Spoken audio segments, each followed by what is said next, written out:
Let's go Mets. Let's go Mets. Let's go Mets.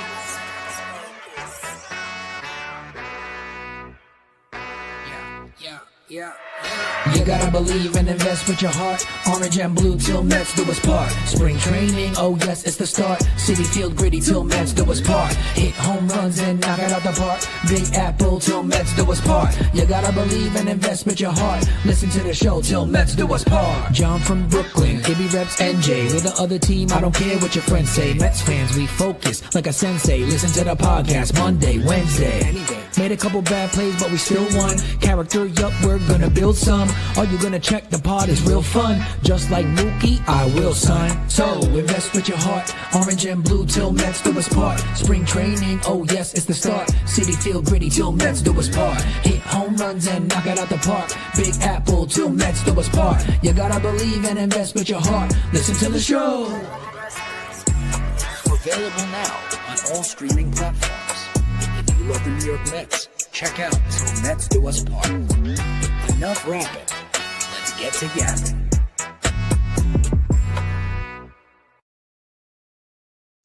Yo, what's going on, everybody? Welcome into another episode of Til Mets Do Us Part, live on YouTube, live on Twitter, live on Substack, like we are each and every single week. John Saponaro out in North Hollywood, California, and that means my co-host Matt Ibanez holding things down back in New Jersey. Ibby, there's not a lot of good.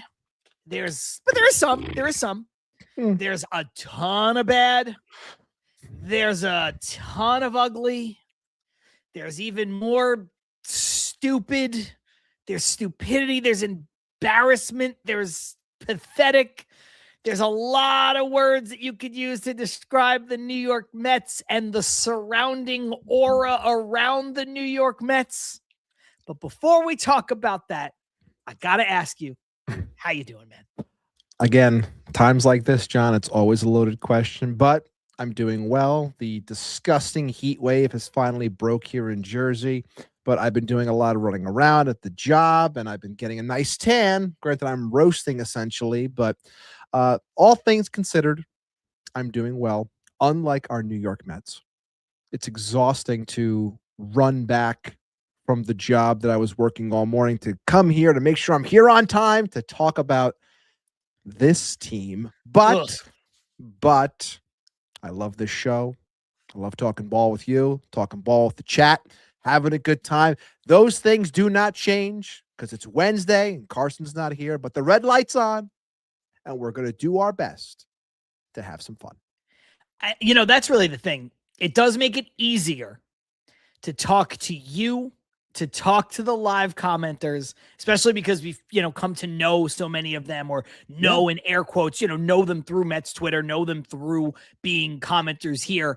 And you kind of look forward to it because you have this opportunity to, lament and, share the battle scars with other folks. And you probably have the ability to do that, at work and at home a little bit more than I do, because out here, there are Mets fans, of course. LA is a transient city the way New York is. There's a lot of transplants here.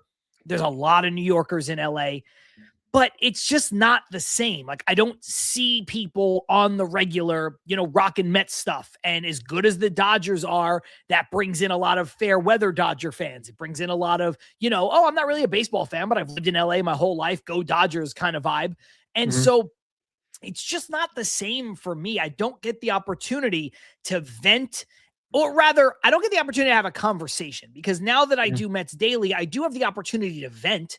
I mean, there's nobody stopping me from saying what I want and how I want to conduct the show and the topics that I want.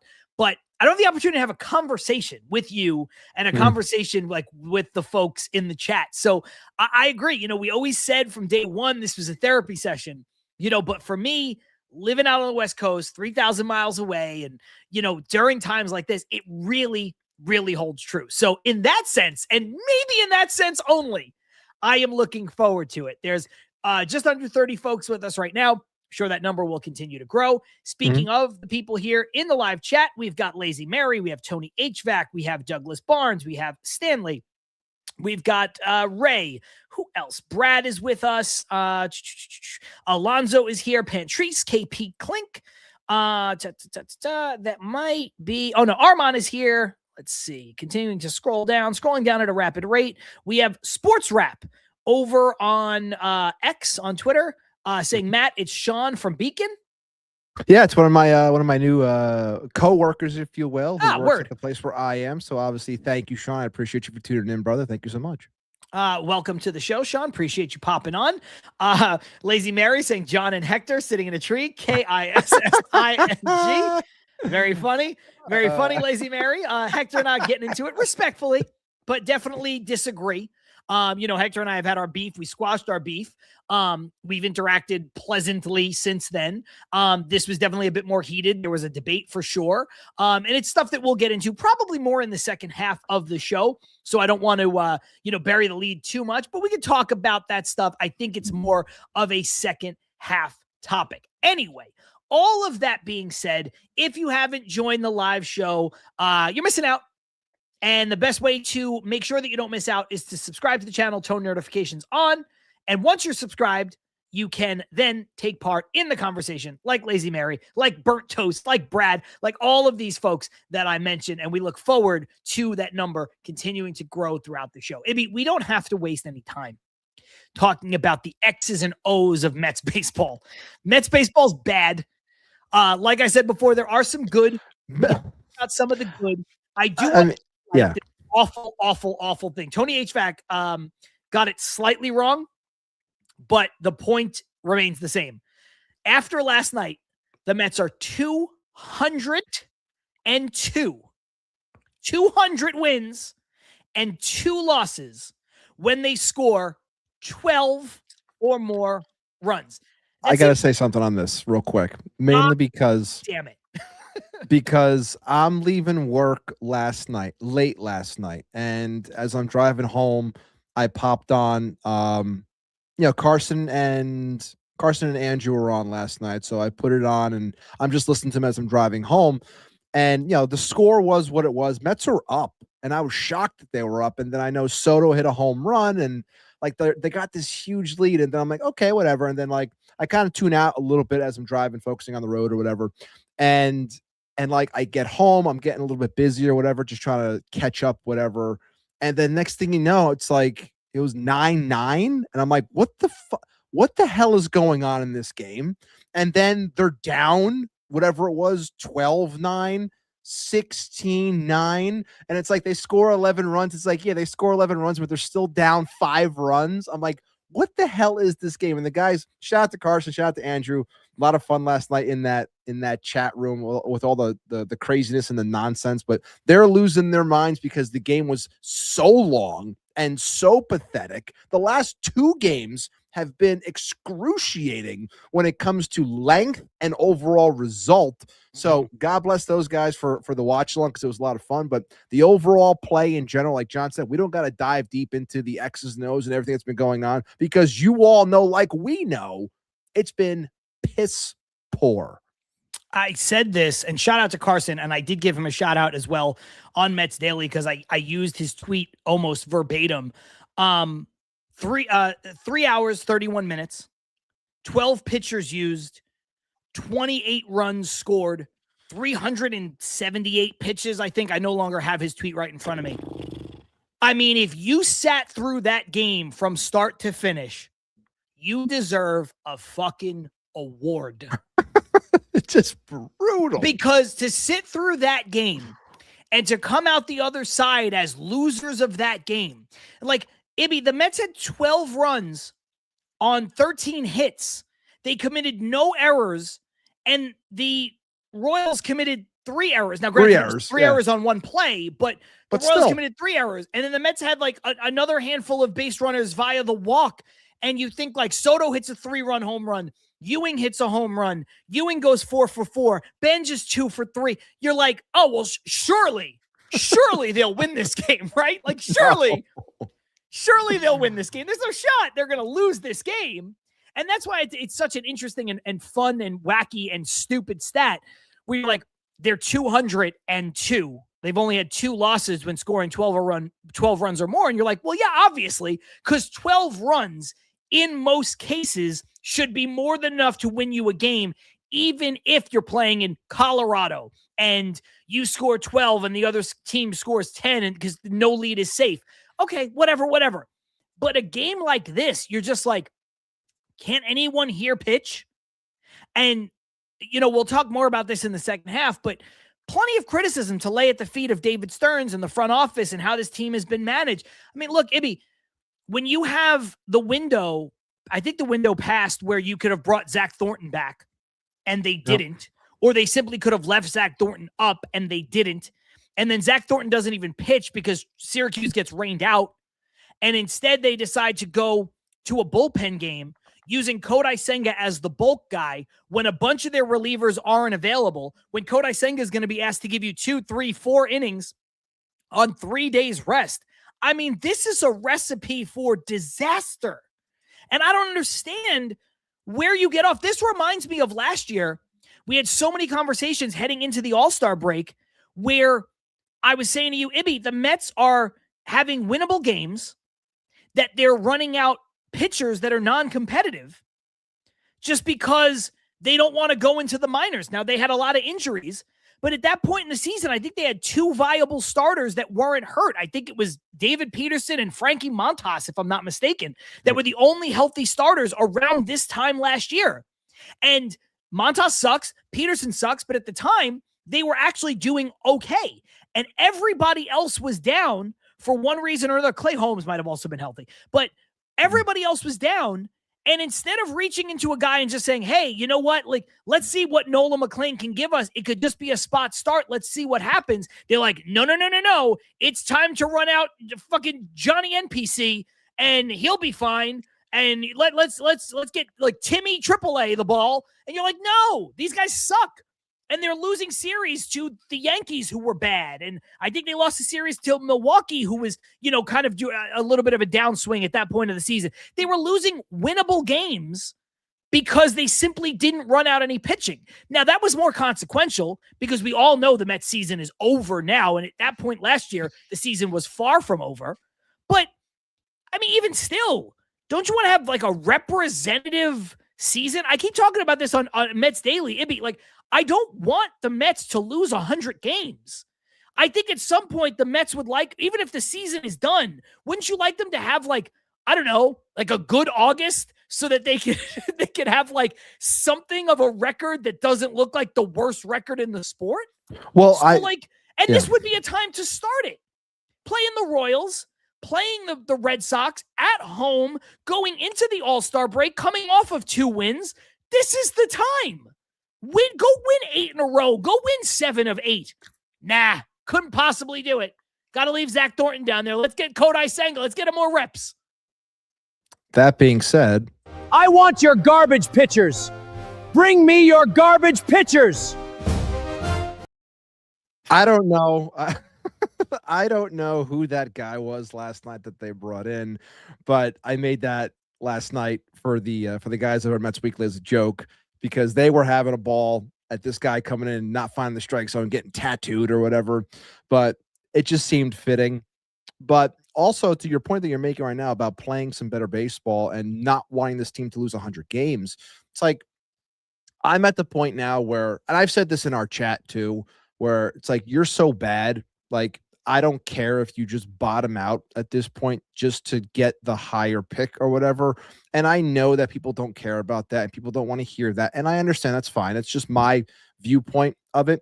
But here's the thing that I have an issue with, where I can't, and we'll talk more about this as we get into the deadline and trades and such.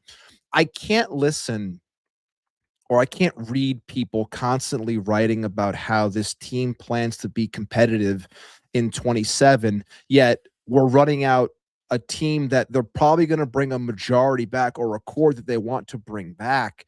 And they're telling us that they're going to be competitive, whereas they're not showing a lick of being competitive right now. And they're on the cusp, or on pace, I should say, of losing 100 games. But I'm supposed to believe that this team, no. We're only going to sell certain things. We're going to keep this, we're going to keep that, and we're going to compete next year. It's like, well, your core that you have right now isn't really showing much, but you're going to tell me that you're going to be better next year. Yet, if you don't turn this around and be respectable in the second half and show us that you can lead something into next year that might be somewhat better than what we've gotten to to this point this year, it kind of comes across as bullshit to me, because I can't buy it.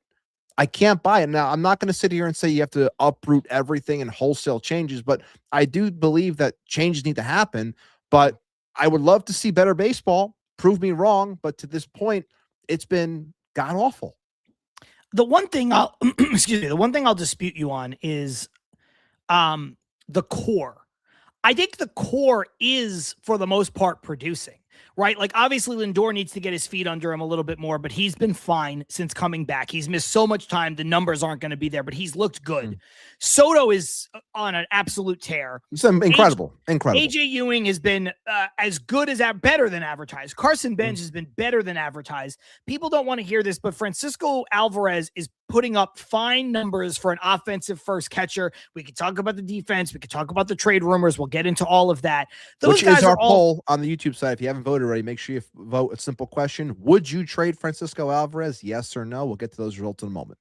And look, Bo Bichette since like May 25th has been Bo Bichette. Now, I understand it's too little too late. As Mets fans, we don't care. As Mets fans, we needed him to be the guy who picked up the slack when Soto was hurt first and then when Lindor was hurt, and he didn't do it, and the team is going to lose 90 games or whatever. And so no one's going to care if you look up at the end of the season and Bo Bichette has good numbers overall. I get all of that. But the fact remains the same that Bo Bichette has been very good for over a month. Bo Bichette has been the guy that you thought you were going to get after an abysmal start. I'm not apologizing for the start. He's a pro. He's a grown man. He signed the contract. He grew up around baseball. I'm not saying that you have to feel badly for Bo Bichette, but I am saying that you have to be fair to the fact that he's been another guy who's been really good. Nolan McLean took his lumps. He's not been kind of as what we expected, but he's been fine. He's a part of the core. Christian Scott, same thing. He's a part of the core.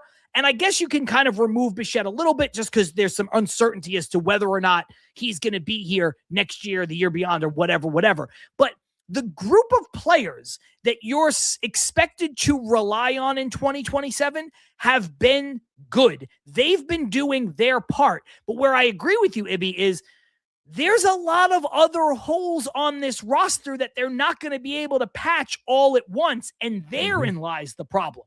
Yeah, you could get Clay Holmes back, but Clay Holmes can also opt out, or rather he has a player option, so he doesn't even have to opt out. He's not going to take the option. So that's something you have to figure out. Sean Manaea has been okay. He can be a fifth starter, but then you're paying $25 million for a fifth starter next year. You can't get rid of him. So that money is too much. So that's a problem. Jorge Polanco, I'll give him credit. He looks healthier in one game yesterday.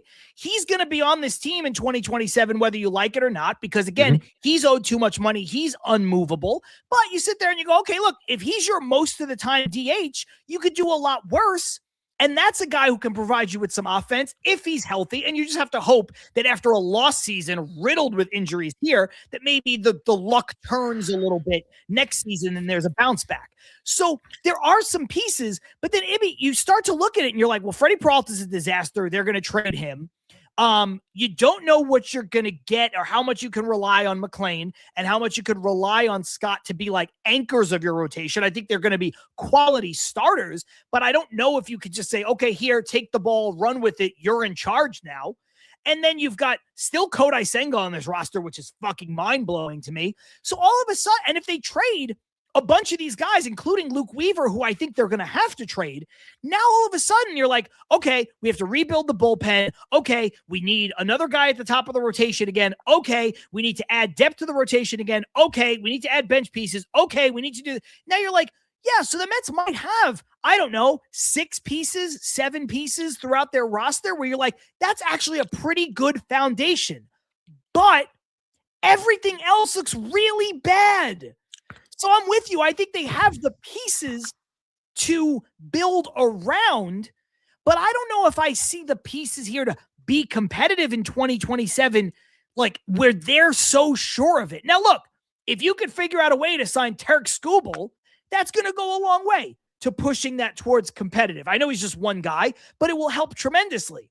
But guess what? You're going to have to compete with the Dodgers again. And you lost Diaz, and you lost Tucker, and you lost Yamamoto, and you lost Sasaki, and you lost this guy, and you lost that guy, and you lost this person's grandma and that person's uncle. Everybody goes to the Dodgers. So if they really want him, they're probably going to get him. And then where are you?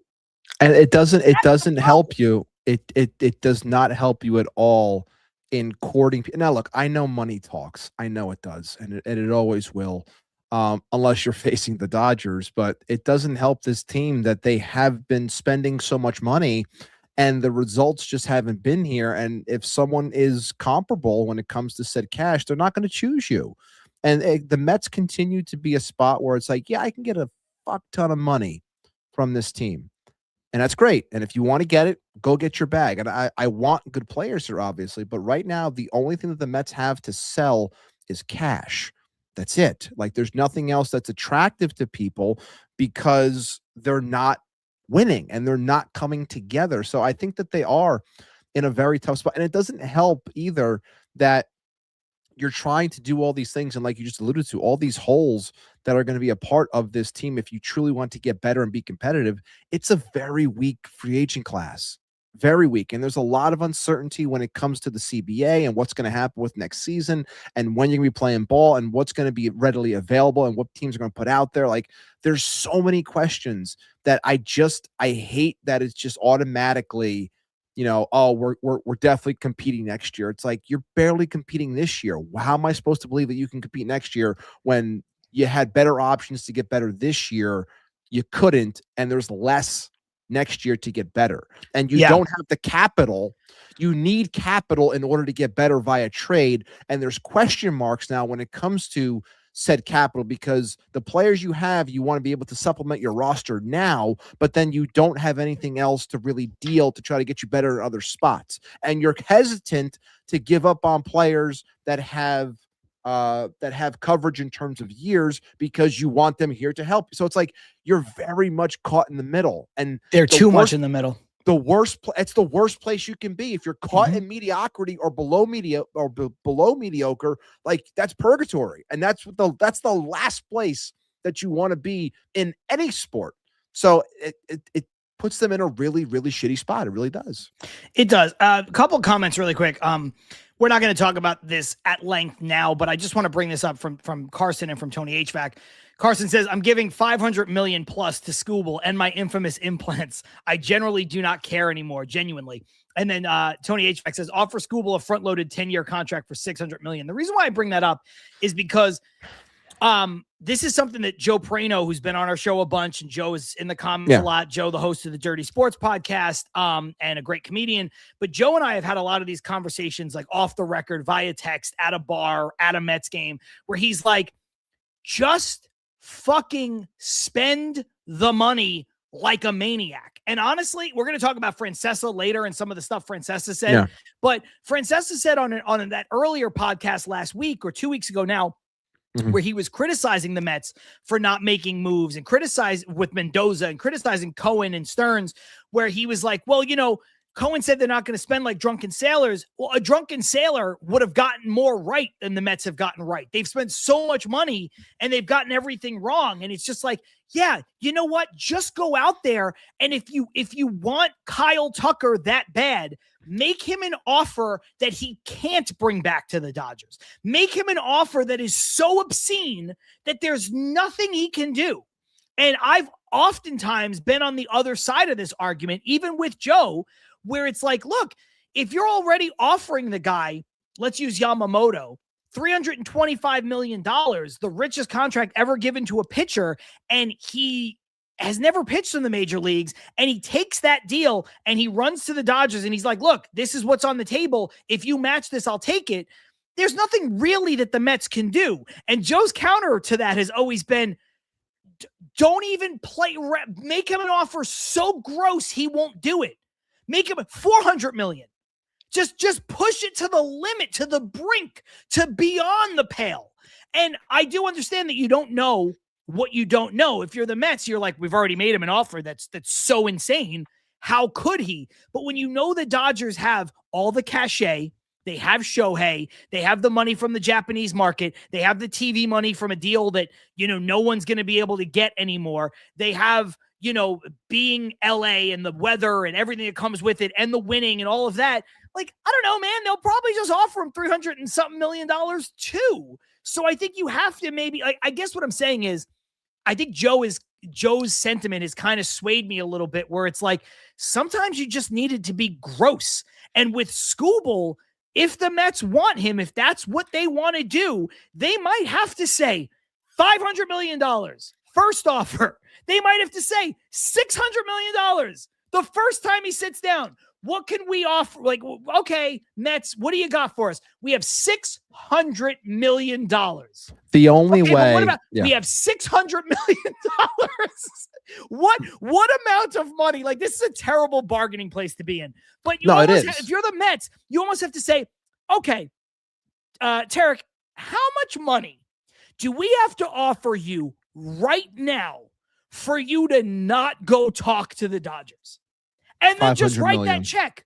But you know what I'm saying? Like, that's kind of where they're at. And that's not a good place to be when you're trying to negotiate. But they really can't afford to get cute. They can't. Because every time they get cute, they get screwed. They can't because, like I said, you're dealing from a place where all you have is money. And there's nothing else that you have that is attractive. Outside, obviously, like you have Juan Soto, what have you. But I'm talking about from an overall team perspective, a history standpoint, like, all you have is cash. So you have to go severely over the top. And I mean, the only reason why, and look, if I'm being honest, like Tarek Skubal, like there are options and there are teams that will probably offer him big money.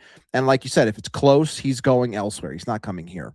But I do think that I'll say, obviously this is like a really off-season topic, but I would not be shocked if Stearns, with how he's operated to this point, the fire that has been lit under him to do something, to be aggressive, to get better pitching.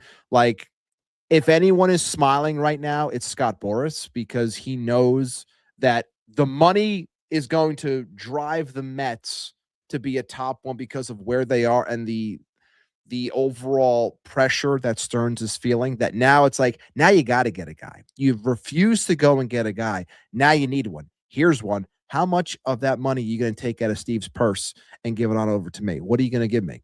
And that helps, obviously, Skubal, because of the Dodgers that are most likely going to be involved, and maybe the Phillies or whoever else is going to be at the top of this market.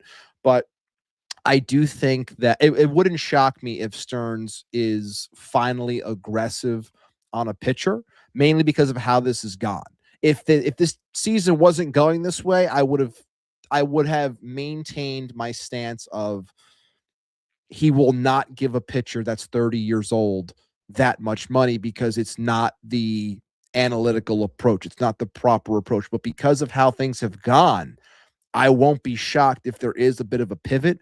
But again, to your point, you're going to have to go extremely over the top, which I'm curious if this team will, because they've put in so much money at this point. Now you can say, well, Steve Cohen, I get that, but he's still a smart man. He's not going to keep on dumping money in and just keep losing at the rate that they've been losing. So it's going to be very interesting to see how they go about handling it.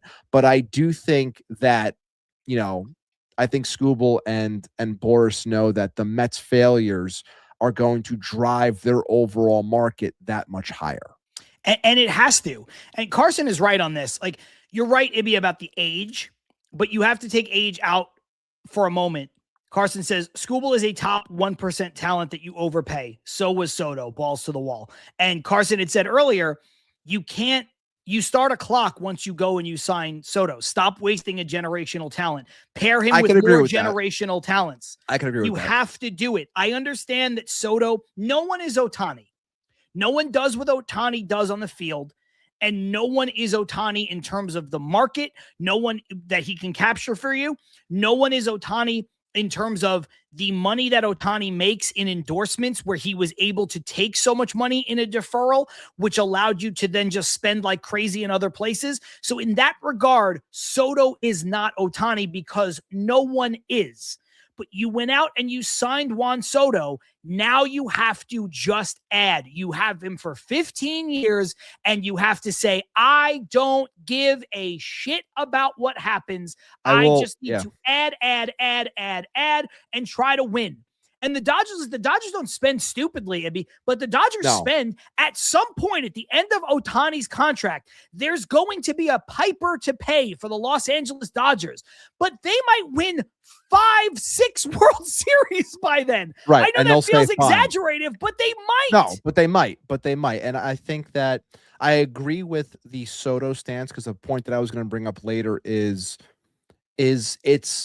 it's really egregious at this point, and we're only a couple of years in, but the fact that this franchise has already wasted 2 prime years of Juan Soto is pathetic to me. It really is. Like, you can look at what he did last year and at the slow start, but the overall numbers, it's still, you wasted the age 26 season of Juan Soto.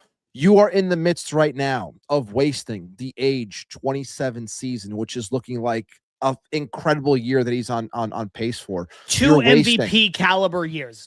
Like, that to me is a problem. So I get the point of saying, screw it, get everyone to try and help this guy and take advantage of the money that you've spent on him to make the most of it. So I can agree with that. I don't have a problem with that approach. I don't. I'm just saying that I've questioned, and as I always do, I try to look at things from the standpoint of what I think they're going to do. Until I see it, I'm still going to have that thought in the back of my mind until they go out and do. But I think based off of how things have gone to this point, especially this year for Stearns and Cohen and the outlook of this team, it's pointing up in terms of money being made for Scooble. So maybe, just maybe, they will rethink their thought process on attacking a player of that caliber and the money it would take to land him. If you haven't already subscribed to the channel, you are watching Til Mets Do Us Part, either on YouTube, on Twitter, or on Substack. And go ahead and like the video along the way. John Saponaro, Matt Ibanez with you today and every Wednesday. We usually start about 5:30 Eastern. We're about a half an hour into the show. A lot of good conversation flowing so far. We'll put the Scooble conversation to bed for now because it is an off-season topic. It was just, I think, it made sense to bring up with where the Mets are and where the Mets are going and where the Mets want to be, expect to be, are telling us they're going to be. And I'll just end it on these 2 comments. This one from Noah F94, who I believe is a new commenter or welcome, Noah. Noah, if you are new, welcome to the show. If you're new-ish, welcome back. Sorry we did not recognize you. It's just we get a lot of people who are here kind of every week, and when we see a new name, it jumps out at us. So shout out to you. I think if they sign Scooble, Noah says, it will reel fans back in, and Cohen does care at least a little about getting butts in seats. I think that's a good point. And this one from KP Klink saying, what if they offer Scooble 4 years, $300 million? Do you think he would consider it? No. No, I don't. And I don't think they are now, based on what Cohen said, basically on the Bo Bichette contract and what he said on the show, the not our show, the show with John Heyman and Joel Sherman, where he was like, look, I think with some of these shorter term contracts, if guys are going to come here and be bad for half a season or 6 weeks or the first full season, you kind of have to factor that in. There's no analytics, Ibby, that are going to give you that human element. And look, you and I are both pro analytics, but we're all both pro the, kind of touch and feel managerial style. We're also like pro the kind of old school baseball approach. I think all of it matters. All of it is a factor, the human element. And I think that was a very astute observation from Cohen, where he was like, look, sometimes you just have to understand that, like, yes, analytics might tell you, give Bo Bichette this crazy high value deal, let him opt out if he wants to, who cares? But then you have a season where he needs time to adjust. He's adjusting to a new city. He's adjusting to a new team. He's adjusting to a new league. He's adjusting to a big contract. He's adjusting to and eventually what happens is, like I said, May 25th on, he's been Bo Bichette. But guess what? The Mets season died on like April 29th. So who cares? So you have to be careful, not only if you're Scooble trying to take a deal like that, but you got to be careful, I think, moving forward if you're the Mets. And I think that was a really good point from Steve Cohen. And I'll give you a comment on that and then we can move on. No, I think that it's fair. I honestly feel that I feel like this team in general might think that they're starting to get burned, which is why Cohen said it, by these short terms. And I agree that, the spotlight on a player like a Bo in this instance, like you have that opt out, you have that option, but you're making X amount of dollars, and how you're treated and how things are going, that it makes you more likely to just say adios and not want to stay. So what exactly are you building? And I have more thoughts on Bo specifically once we talk about more about the deadline and players that are going to be here versus not here. But yeah, I mean, I have a lot of, I don't think we're going to get too deep into it, but I also had a lot of feelings on that Cohen interview in general. But is what it is. Things were said. I agreed with some, not with a good amount of it. But yeah, other than that, I think that it is fair to assume that some players just need more time. And I think that especially Boris clients are not going to have those opt-outs for the most part, the bigger end ones who have a market. So I think someone like a Scooble especially, he's going to, whatever he gets, he's going to end up landing a 10 to 12 plus year deal with no opt-outs. Julian checking in saying, hey guys, tune into the Blue Jays game. It's the bottom of the ninth right now. Potential history. Oh, what's going on? To which Carson says, Dylan Cease eyes emoji. We're not gonna say anything. Okay. We're not gonna talk about it. Okay. I'm not gonna be a jinx. All right. Okay. I don't believe in that. Okay. Get over it. Okay. What are you doing? Okay. Good one from Master Flip. How will the Mets fans embarrass themselves tonight? Tune in at 7. We'll hang on to that for a little bit. Yeah, this one from Tony HVAC. Lugo gave up 9 runs and didn't even get a loss. Oh my God. That's a great one. That's a really good stat. Thank you. Pantrese honestly just feels like the team in general is trying to give everyone as much of a look as possible for the trade deadline. I think you're right, Pantrese. I think the Mets are wrong in doing that in some instances. Like, should the Mets, like, let's say Luis Robert Jr. was healthy right now. Should the Mets be giving him some starts so they could potentially deal him? I think maybe they should. Now, I don't want him to play over AJ Ewing, but I think the Mets could eat some money on Luis Robert and get him out of here, because he's not going to be here. He doesn't matter for this season. He's not a part of your future. I get that. But if you're talking about Kodai Senga, Mark Vientos, David Peterson before they traded him, it's like these guys have no value. Like Luis Robert Jr. doesn't have a tremendous amount of value, but Luis Robert Jr. could go to a place because he's always hit lefties. And, he can go somewhere for a team that's desperate for a guy to hit lefties. He can go somewhere for a team that's desperate for an outfielder. Doesn't even have to be a center fielder, whatever. And again, if the Mets eat money and don't expect much back in return, you could flip that guy and just get him out of here so you don't have to worry about it, so that for the rest of the season, you're like, yeah, AJ Ewing's our guy. And you talk to Ewing, you're like, look, man, or you talk to the outfielders, you're just like, look, we have to get him in there. We got to get him in the rotation. We're trying to show people that he's healthy. And, in 3 weeks, he's going to be gone, because come hell or high water, we're trading him. I understand that approach. But if you're taking that approach with, let's say, Tyrone Taylor, that's wrong. Tyrone Taylor is going to be gone in the offseason. Tyrone Taylor, when he got to the Mets, has never really been as good as advertised. He was a guy who was supposed to hit lefties. He was a guy who was supposed to provide a little bit of pop. He hasn't really hit lefties. He hasn't really hit with any pop. The only thing he did, which he's not doing this year at all, was play defense. So this is a guy who can't hit, proven this year that he can't field. So you're not getting anything for him. So you should either just cut Tyrone Taylor, or you should let him just rot on your bench, and AJ Ewing should be playing all the time. If there's somebody you think you could get something for, I have no problem with the concept of showcasing. But if there's somebody that you can't get anything for, you're not getting anything for Mark Vientos. There's no point in playing Mark Vientos. There's no point in playing Tyrone Taylor. These guys are not getting you anything. And also, Ibby, forget about getting something. They're guys that you can just cut bait with. Like Mark Vientos doesn't make any money. You can cut him.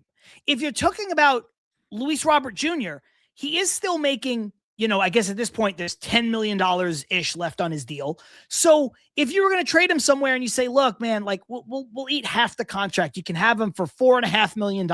Somebody might do that. Somebody might take, again, you're not going to get anything back, but this way you don't have to swallow the entire $20 million. Maybe you could sit there and you could try to find a taker. But for some of these other guys, just get them off the roster. There's no reason you're not showcasing Tyrone Taylor. No, but I also think, based off what you were just saying, like why I'm like, I don't know if I'm like staunchly against it, but like we were saying before, like we're talking about competing next year, and I want my youth to be comfortable and getting all the playing time. And if you're not going to be here, like I really don't care. And even with the showcasing of someone like a Robert, if they were going to try to, it's like, are you going to get that much? Is there that much of what you're going to get in return in comparison to eating even more money just to get rid of him? Like, I don't think that there's much of a difference, which is why I'm more in the camp of, I want the kids to play. I want them to play every day. And I know Carson just said in the comments too, like I'd rather, because I know it's more of a slight at Beatty or whatever, which again, Beatty has been terrible. I get that. But I also, like, I don't really subscribe to the idea of Robert in center and Ewing at second. I know he's played second. I know he can probably do it, but I would much rather just keep him in center field because I love what I've seen from this point. And I think that's where that's where he belongs. It's just like, I don't think that even with the showcasing of someone like a Robert, that's why I feel like, I know he's better than the players that you said, just get rid of them. I agree that he is, but I still don't think at this point you're getting much because there's been a lot more bad with Robert across his career as opposed to the good, if that makes sense. Yeah, I don't disagree with that. My only point is it's not about what you can get for him. It's the most effective way to get that player off your team. And I think if you can eat a little bit of money, you can deal Robert. You don't have to do that with Tyrone Taylor. I don't know what his contract is for, but it's not a lot of money. You don't have to do that with Mark Vientos. Just get these guys out of here. There are some guys you could just cut. You could just DFA and be done with it.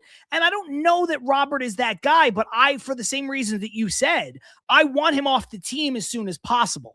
And if I have to show that he's healthy for a week and that he could play center field, a couple times that week, and somebody else has to sit to make that happen, and you're telling me that it's a short-term suffering for a long-term getting him off the team, I'm willing to do that. That's, I guess, where I'm coming from as far as that's concerned. There's just some of these guys who they just need to be gone. And I guess we could transition that right into this trading conversation. Before we do, this is a funny one. Yeah. From Burnt Toast. This was in the negotiations with the Mets and Tarek Skubal. Rhode Island. Do you like it? I'll buy it for you. That's a good one. That's a really good one. Keep that one star. That's a good one. But, Ibby, look, I think there are people on this team that very clearly will be and should be gone. Anyone who is not signed past this season is likely to be traded. So AJ Minter should be traded. Probably will be traded. Brooks Raley, same thing. Should be, probably will be. You look at a guy like Robert, maybe you can get something for him, whatever, or you have to eat money, whatever. He's going to be gone one way or another. So those people on those kinds of deals, I don't think we have to even worry about right now. I think, even guys who don't have value, Vientos doesn't have value, but I think the Mets are going to try to find a way to get him off the team. I do.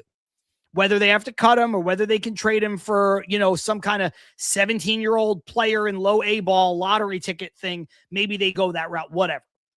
There are other people though, Luke Weaver, Francisco Alvarez, Huascar Brazaban, that you can start to talk about whether or not they should deal them. Obviously, Freddy Peralta is another guy who's more than likely going to get dealt. And so I think we should take this kind of in buckets of players that have control and should be or shouldn't be moved. And then there are other players like Clay Holmes and Bo Bichette. And then we can talk about the insanity that is the Francisco Lindor situation. Really quickly, Douglas, Robert is not owed $20 million next year. It is a team option. Oh, and you Team got option. that in the comments. Yeah. Yes. Okay, yeah. So let's sit here. Let's talk about, I think, the two biggest talking points first, Weaver and Alvarez. Your thoughts on those? You can take it wherever you want to go as far as those two guys are concerned. I think I've said this to other people before. Maybe I said it in our chat. I'll say it here. Where this team is, we've constantly said on this show over the last 5 years that relievers are fickle. I also understand that we don't want to get rid of people that can thrive in New York, which Luke Weaver can. And obviously having that on the Mets is crucial because we don't have a lot of guys that can actually thrive in New York. So I understand attacking it and saying things from that standpoint. But I also believe that, and I should also say, I don't think that it's healthy to be constantly rebuilding a bullpen every single year. While I understand all of that, it's insanity to me that there are people who think that you can't get rid of him or you can't trade. It's like, no, you can. Look, what he's doing right now is awesome. Everything he's done for the last 25 innings, take away that run given up in that, shit show of a game the other day, they squeaked out and they won.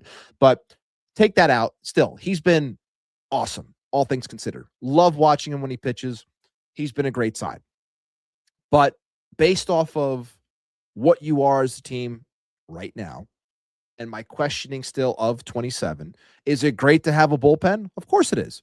Do you need one? Of course you do. But you still have to listen.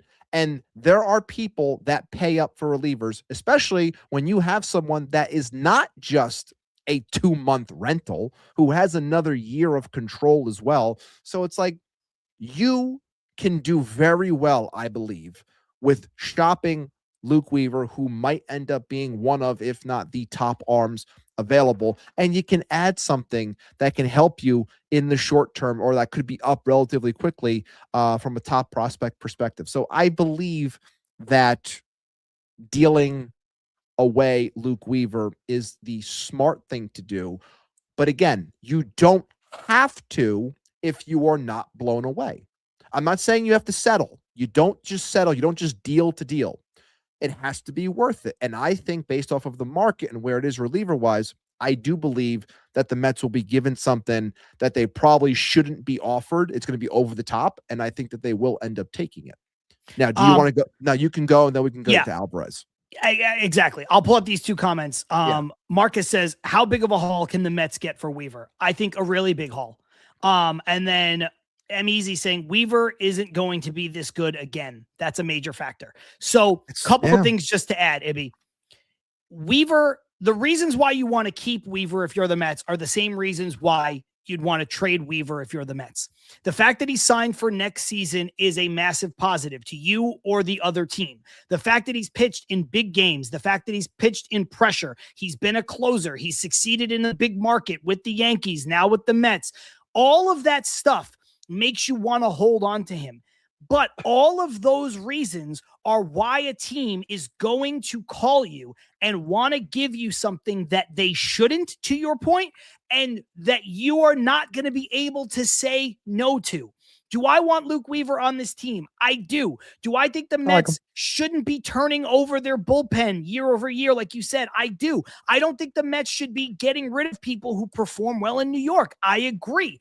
However, I don't think Luke Weaver will ever be this good again. He has been electric. He's on the best run of his career. Sell high. Sell high. Someone is going to offer you something that you cannot say no to. Someone is going to call and make a stupid offer, because relief pitchers are, especially ones that can close, and Luke Weaver can close, they are a hot commodity at the deadline. Every team that is trying to win a World Series, whether they have a good bullpen or a bad bullpen, is like, you know what we can use? More bullpen. Always. So you're going to get an offer. I don't know what. I don't know enough about what's, kind of going on behind the scenes. And I don't know enough about other teams' farm systems and stuff. I wouldn't claim to. But I just know enough about how it works, how the process works, where, Ibby, they're going to get a Godfather offer. It's going to be an offer they can't refuse, and they're going to have to trade Luke Weaver. Now, I'll use this question from Julian to set you up. Why would you guys trade Alvarez? So your thoughts on trading or not trading Francisco Alvarez? I don't have an issue when it comes to listening. I never think that there's a problem when it comes to listening. And, Joe DeMeo is often in our chat. He's not this week. But I did see an exchange that he had with someone saying how he wouldn't even listen or entertain listening on Alvarez.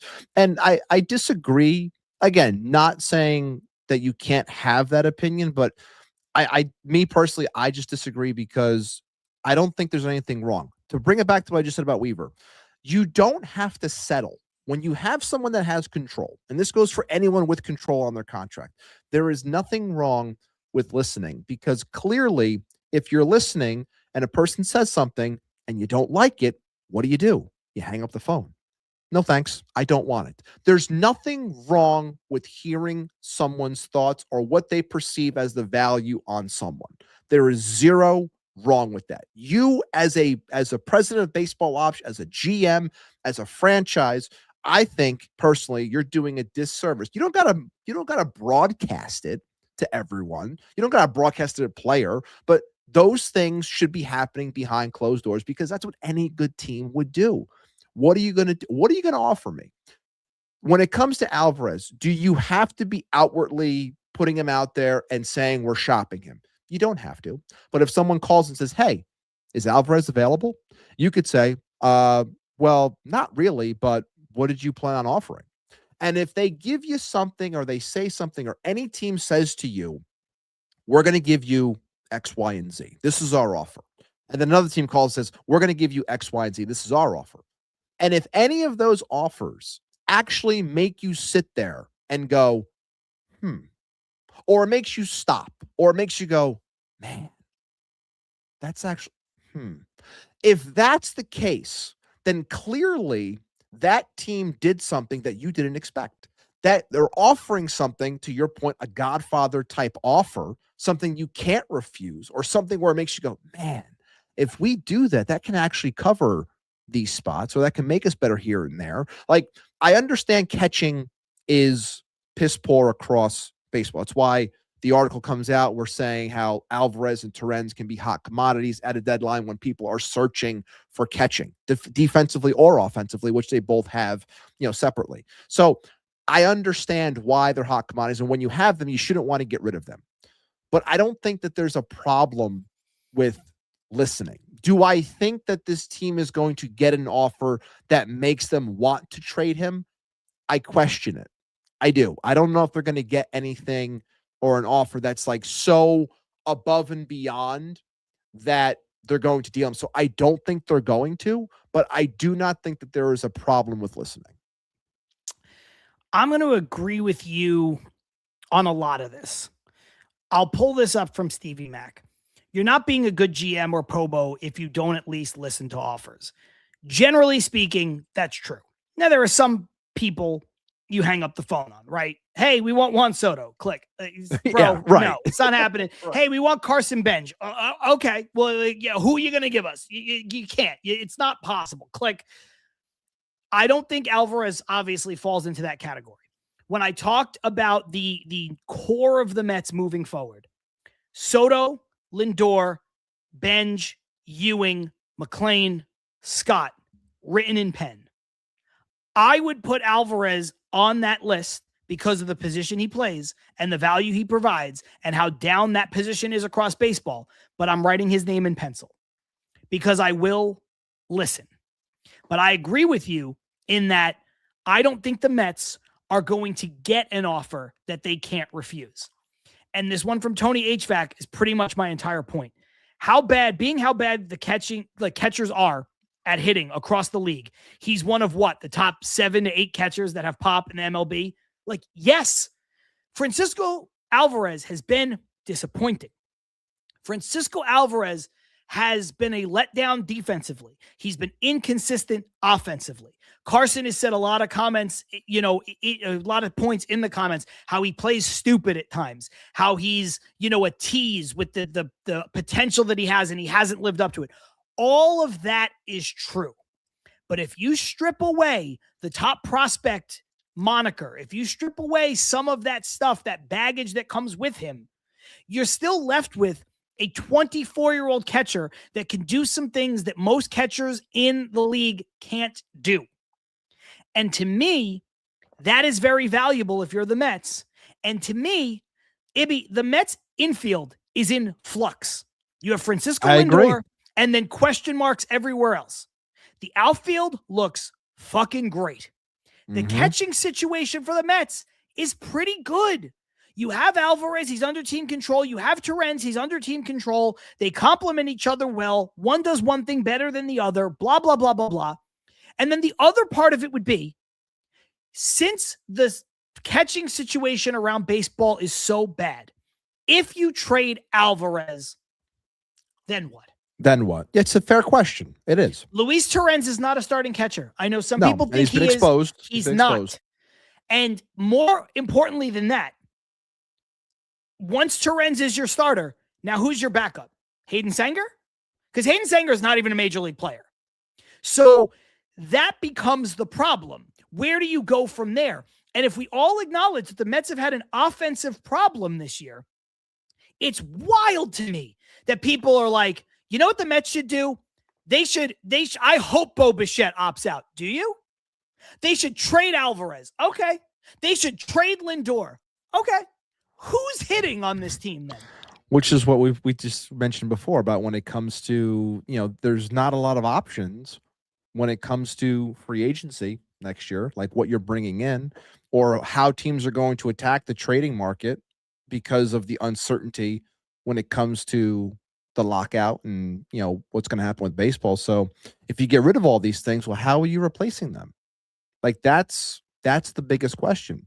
And Absolutely. it really comes down to how this team perceives itself, which based off of the writing, like I just said, which I disagree with to an extent, but based off of the writing that you've seen so far, this team still views itself very highly. So the Mets do have some catching depth in the minors, but no one that is impactful to this point and no one that is ready. No, and not even close. The most intriguing person is Christopher Suero. Yeah, he's batting $190. He's batting true a $190. Outcome. He's a three true outcomes guy. And Ibby, I think the best thing you can get out of Christopher Suero is the fact that he can play left field, right field, catcher, first base. You can move him around and you can carry 3 quote unquote catchers and you can do some creative stuff with your roster, knowing that this guy has some pop and he's a hell of an athlete and he can also steal bases and he can also catch. So to me, anchoring him at catcher as a 3 true outcomes guy who hits 190, that's stupid. And he's the closest one. Yeah. So to me, and yes, like he is maybe not 2 to 3 years away, maybe more like 2, but like he's not close and he's the closest one. And nobody else is a stud. And again, I know Alvarez is frustrating and confounding, but maybe he's 24. Yeah. And I think a lot of people confuse underproductive with unproductive. People are like, oh, Beatty, Vientos, Mauricio, and Alvarez, they all have to go. Be careful. One of these things is not like the other. And maybe that's unfair because I'm grading on a curve because one of them's a catcher. But Ibby, Alvarez has been a much more productive player, especially for his position, than Vientos, Beatty, or Mauricio. I agree. 100%. Not even close. So you just got to be careful. Close. Yeah. You have to be careful.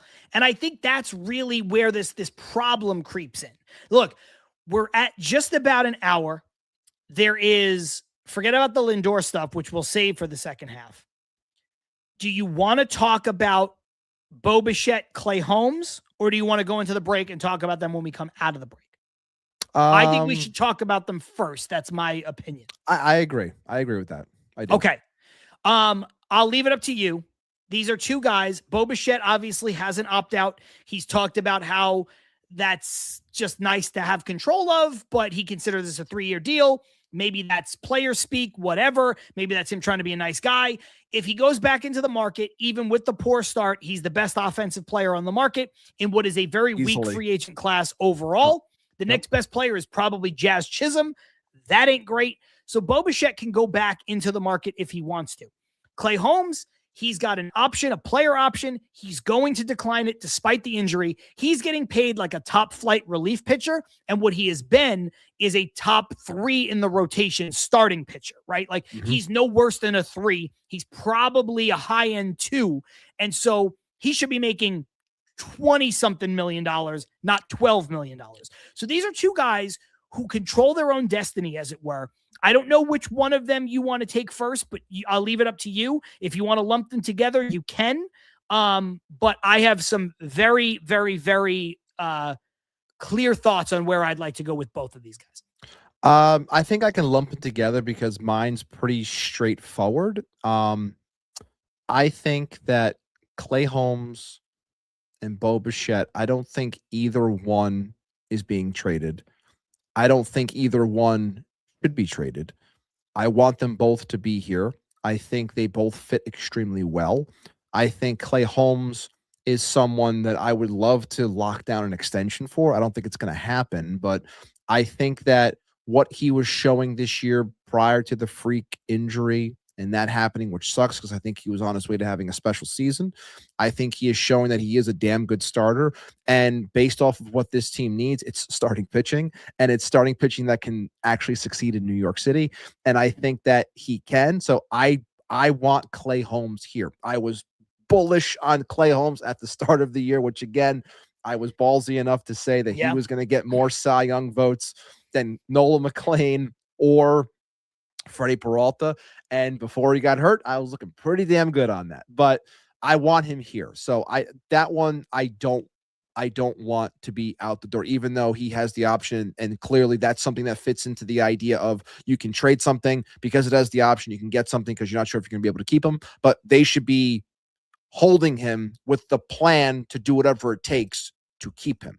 Same thing for Bo Bichette, the top offensive player. If he was to opt out, I don't think there's a point in dealing him because I don't think anyone's going to pay the money, and the Mets shouldn't be offering to pay the money for someone to take him because the Mets shouldn't be giving him away. No, and I don't think that fans are being fair to him because they're thinking about the overall numbers and not what he's been doing lately. I think he fits with this team. Also, sorry to interrupt. Yeah.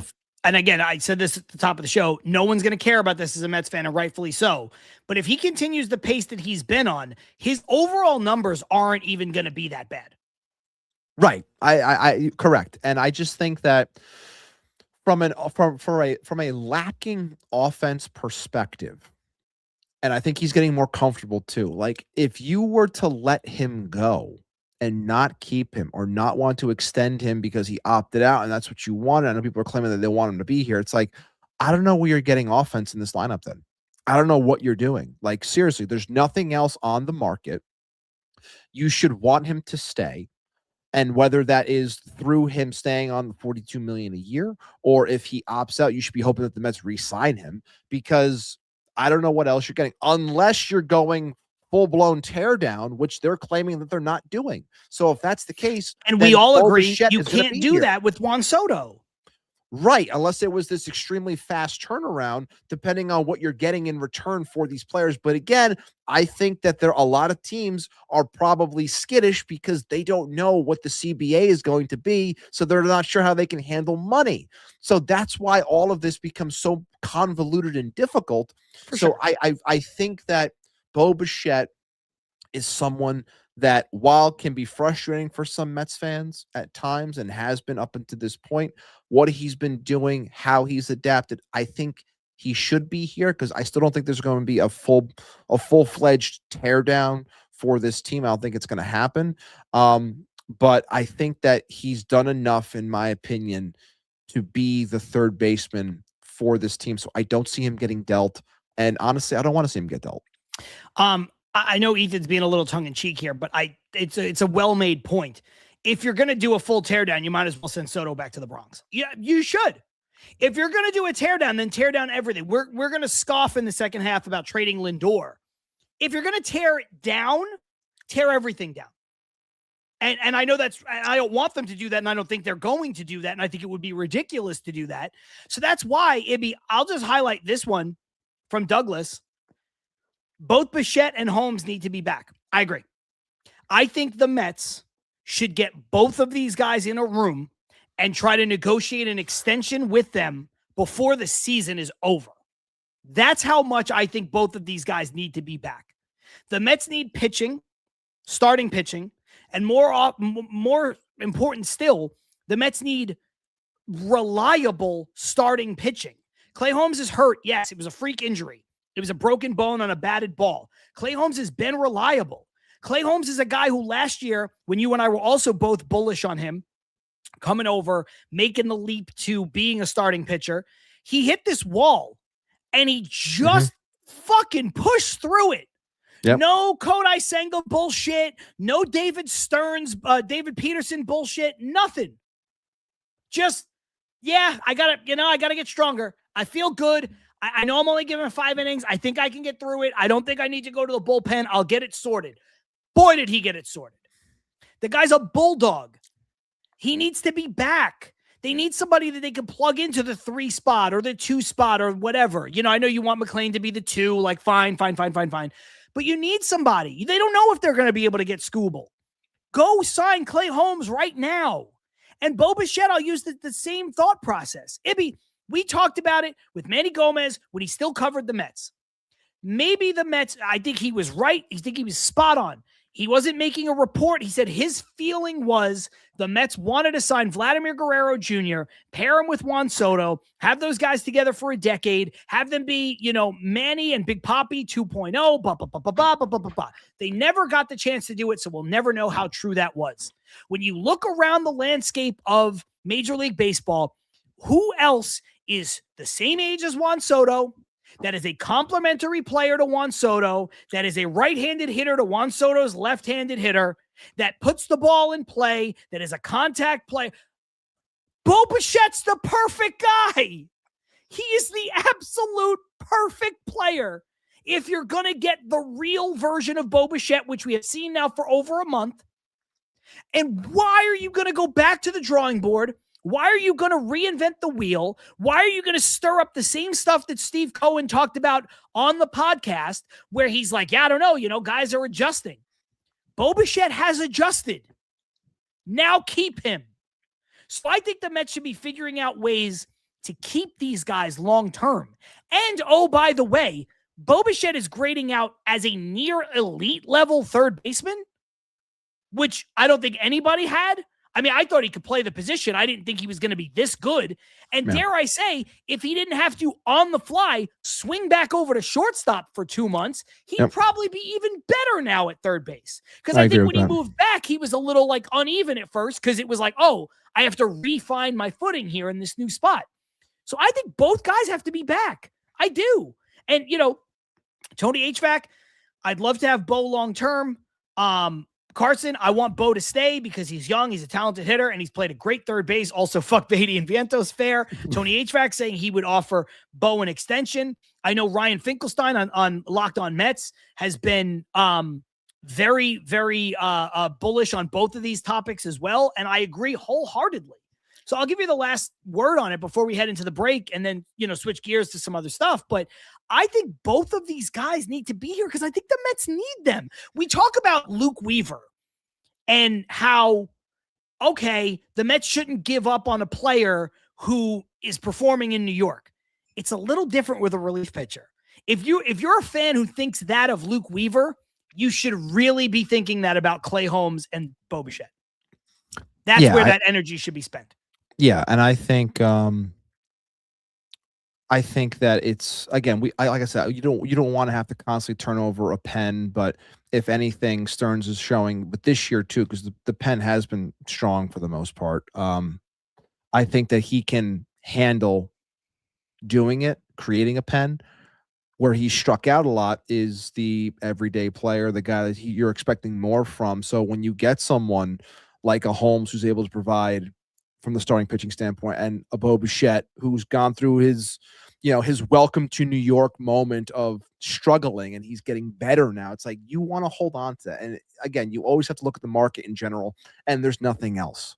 There is nothing else out there. So you should be doing everything you can to maintain this player, unless you planned on tearing down, which again doesn't make sense because you have Juan Soto and you're trying to find offense. And your issue right now is obviously offense on top of the starting pitching, but you want to be more consistent offensively, and having Bo Bichette as a part of your future lineups moving forward, like that's something that you should be aspiring to keep. I'll give two commenters kind of the last word, and then we will head into the break. I promise, as we're a little bit over time. Carson says Bo will be a 5-win player for this team next year if he plays third base the way he has this year. I agree. And M Easy saying weird Mets fans will bitch if they re-sign Bichette. Write it down. They 100% will. But and if you ask them what they want, they won't be able to answer it. And that's when it comes down to, people get mad at me the way I approach some people on Twitter and the way I approach people on this show. But Ibby, some people just don't know ball. Like if you're sitting there and you're mad about Bo Bichette, I need to just use him as the example. I would need to know why. I understand that he was bad for 6 weeks. I understand when the Mets needed him most, he wasn't there. And if that's your logic and you're frustrated about that, no big deal. I get it. That's annoying. That sucks. But if you're sitting there and going, well, Bo Bichette sucks. Bo Bichette can't play third. Bo Bichette can't hit. I'm like, do you watch? Do you watch the games? Because you can't watch the games and say that. And if you don't watch the games and you look at the stats, you can't look at the stats and say that. Bo Bichette, again, past those first 6 weeks, he passes the eye test. He passes the stats test. I don't know. I don't have the numbers in front of me. It's like, oh, he's batting, a 335 since June 1st or whatever. It's like, what more do you want? Every defensive metric is like positive, positive, positive, positive. He can't play third. Okay, I don't know what to tell you. I watch him and he looks like a guy who could very much play third, and all of the numbers say he can play third. So that's when I get frustrated with these people who, to M. Easy's point, are just going to bitch about anything. And that's where the frustration comes into play. Let's leave it there. Like I said, we are over time a bit here in the first half, but it was important to get to. When we come back, we'll talk about some stuff going in the safe, of course, and we will talk about the rumor or the non-rumor or the Mike Francesa starting a rumor about Francisco Lindor and Juan Soto's relationship with Lindor and all of that stuff, all in the second half. In the meantime, I'm John, that's Ibby. This is Til Mets Do Us Part. Don't go anywhere. We'll be right back.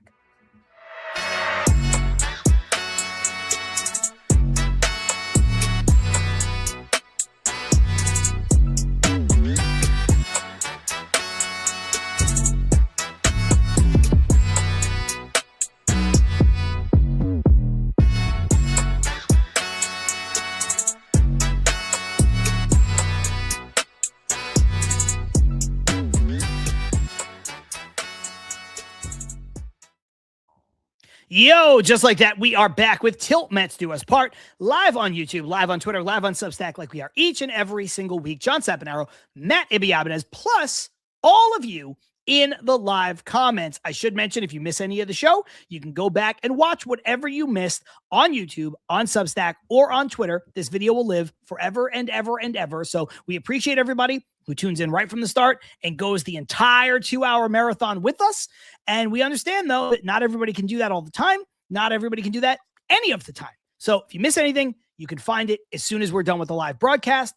And if you can't even sit down for the video version of the show, we got you covered. By tomorrow morning, this will drop as an audio podcast, wherever it is you get your shows. That's Apple Podcasts, Spotify, Amazon Music. Ibby, before we get back into the conversation, let's hit them with a quick word from our friends over at Independent Safes. Absolutely, John. IndependentSafes.com. Independent Safes are protecting homes and businesses with secure residential and commercial safes. Fireproof peace of mind in every corner. Visit IndependentSafes.com today for security that stands strong. And that means it's time for our favorite segment of the week. It is time for someone to go into the safe. And we're going to throw away the key definitely this week, thanks to our friends over at Independent Safes. And for me, John, I know that you've been going back and forth with people on this one. And I'm not sure if you're going to follow suit with this or you have someone else that you want to put to the safe. But for me, and I'm not trying, again, to be fan police, which is Very popular word on Twitter these days, fan police. It is. I'm sorry. It's one of those terms that if you really think about it, it makes no sense. It's like a modern invention of the social media age where people are like, oh, you're doing that. It's like, no, I just have a different opinion. And they're like, well, you're telling people how to be. I'm like, no, they're doing something and I'm disagreeing. And now you've made up a word to categorize what I am. It's a complete nonsensical term. For me, I honestly I don't like this one that I'm putting in. People probably know where I'm going with this already, but it's just fucking dumb to me. It really is. The chanting of names, again, you pay your ticket, you want to chant, you want to do whatever you want. Again, I can't stop you. You spent the money. But if we're going to go to games and we're going to chant something, chant what you really want to chant. Say what you want to say. Again, Steve Cohen himself said it to you on that podcast, on the show with Heyman and Sherman, that things were, if you want to chant, chant. Go ahead, chant what you want to say. You want to have signs? That's fine. Just don't ruin the experience of those around you. Whatever. So for the people last night and prior nights, you want to chant the names of Brandon Nimmo and Pete Alonso, when you want to now claim that the reason why you're saying these things, it's because, well, it's because I don't really mean those players. I mean like fuck David Stearns, like screw Stearns. Like this is my way of acting out and saying fuck that guy. It's like, okay, then say it.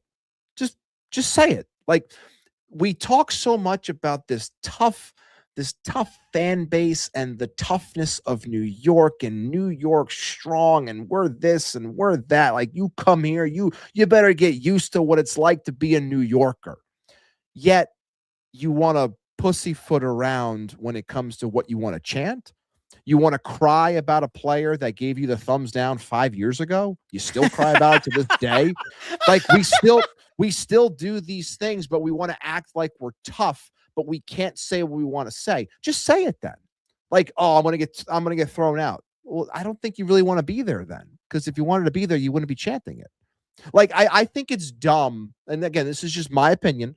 I think it's dumb when you're spending money to boo something instead, because they don't care that you're booing. The players probably do, because obviously players are humans, but the people that make all the money, they already got your money. Go ahead, boo, man. I already got your $50 to park. I already got your $20 for a hot dog. I already got your money. Keep booing. Who's the real idiot here? It's not me, because I'm the one who got your money. So it's like you're doing these things and acting like you're tough, and you're saying, it's my way of saying, screw him. Like, I just think it comes across dumb, man, especially when the reasoning, you want to say, oh, well, Marcus Semien stinks too. Well, we could have Brandon Nimmo. It's like, well, if you had Brandon Nimmo, you wouldn't have AJ Ewing and Carson Bench. And they're awesome, much better than him moving forward and this year. So it's like, I think you come across as dumb. I don't think you're coming across as sharp or creative or anything along those lines. I'd respect you a lot more if you were just, upright and you said, I hate David Stearns. I'm going to boo David Stearns. Why are you cheering for players that aren't here anymore? Especially when those players, if they were here, they're not doing much for this team, because this team is still a dumpster fire. It doesn't matter in that sense. You would be older and you wouldn't have much wiggle room to try to get out of something, because you'd be locked into longer term deals that nobody would want. But go ahead, sit there and chant for X player because you hate the guy. If you hate the guy, let the guy know that you truly hate him. Very well said. I'll jump into the comments before I give my take on this. Earlier on in the show, Alonzo said, early safe nomination. Anyone talking nonsense about trading Lindor into the safe and chuck away the key. So going in a different direction there, which I'm sure we'll get to in a little bit. Burnt Toast saying, my plan tickets in the safe, I ditched them and bought Clover seats for $40. Douglas Barnes asking, how many times has Senga been thrown in the safe this year? So many times that if it was a real safe, he'd be physically harmed by now. There's no way that he, as fragile as he is, if we were actually throwing him in a safe, he'd be injured. That's just certainly true. we've got Carson saying, I've been chanting crumble cookie. Armand, I'm sending the fans who chanted Brandon Nimmo last night into the safe and sending that safe into the sun so those bitches can burn in all caps. I think Stevie Mack is with you. Tough, more like whiny, talking about a certain section of the fan base. M Easy also with you, especially chanting Nimmo when Benj and Ewing and Soto are interested outfield or in the outfield, I think is what that's going for. Basically, when your outfield is composed of Benj, Ewing, and Soto, 3 of the 4 best players on your team, chanting for Brandon Nimmo is crazy work. Tony HVAC to scream Nimmo's name when the outfield was responsible for 7 of the 12 runs is funny. Tony HVAC with funny. another one. That's coming on the heels of Seth Lugo allows 9 runs and didn't take the loss. Master Flip said this earlier, and I said I'd bring it back up. How will Mets fans embarrass themselves tonight? Tune in at 7. Ibby, I wanted to maybe go in some different directions, but I can't for everything that you outlined. I've been fighting with people on Twitter about this all day. People who want to call me fan police. People who want to tell me that they paid their money and they could say whatever they want. People who are like, you don't get it. You live 3,000 miles away, as if somehow that disqualifies me from being a fan, as if I didn't grow up going to Shea Stadium, as if I didn't go to Citi Field immediately before I left, as if I didn't live in New York City for 35 years, as if, like all of us, I haven't sat through more bad Mets baseball games than good ones. So I don't know what kind of context that is supposed to provide. But the bottom line is this. When you are chanting something like that, I say on Twitter, and I say now what you said before. Say what you mean and mean what you say. Say it with your chest. There's no reason to dog whistle this. Well, when we chant Brandon Nimmo, what we're really saying is David Stearns should be ashamed of himself because he traded Brandon Nimmo and he'll hear it and he knows. What kind of dog whistle fucking pussyfooting around bullshit is that? If you want to chant fire David Stearns, chant it. If you want to chant fuck David Stearns, chant it. You paid your money, chant it. If that's what you believe, chant it. Do it. Do it. You shouldn't be out there coding it. Do we honestly believe, do people honestly believe that if the entire Coca-Cola corner was chanting that, you think security is going to take every person out of their seats and show them the door? Like, that's not going to happen. Of course they're not. acting like it is. And listen, Ibby, I grew up, and so did you. We're relatively the same age. I know it's different now. I heard some wild shit being said at ballparks when I was a kid. By singular people, by groups of people. And I understand stuff is different now. And I'm not saying that was good to hear that as a child or whatever. I don't care about bad language. I don't think it's a big deal, but whatever. I digress. The bottom line is these people are sitting there and they're like, well, I paid my money to be here. Okay. You could also just not do that. You could just not go. You could just stop buying tickets. You could just stop watching it at home. You could also sit there and have a little bit of decorum and not chant anything. This thing that you're going to go out there and you're going to chant this thing and you're going to, I'll just say Brandon Nimmo so that so you hate the Mets. And you're so angry that the Mets have somehow forced you with a gun to your head to buy tickets to a game that you don't want to go to. But then you're so terrified that you're going to get thrown out of Citi Field? I thought you hated the Mets and you didn't want to be there. So which one is it? You don't want to be there and you hate David Stearns, so you want to chant and you want to scream about it and you want to yell about it. But if they throw me out of Citi Field, what if I get banned and I want to go back? Which one is it? So I just find it to be pathetic. I find it to lack critical thinking. I find it to just I don't know what you're trying to accomplish. And like Tony HVAC has said, and like M Easy has said, you're chanting the name of an outfielder.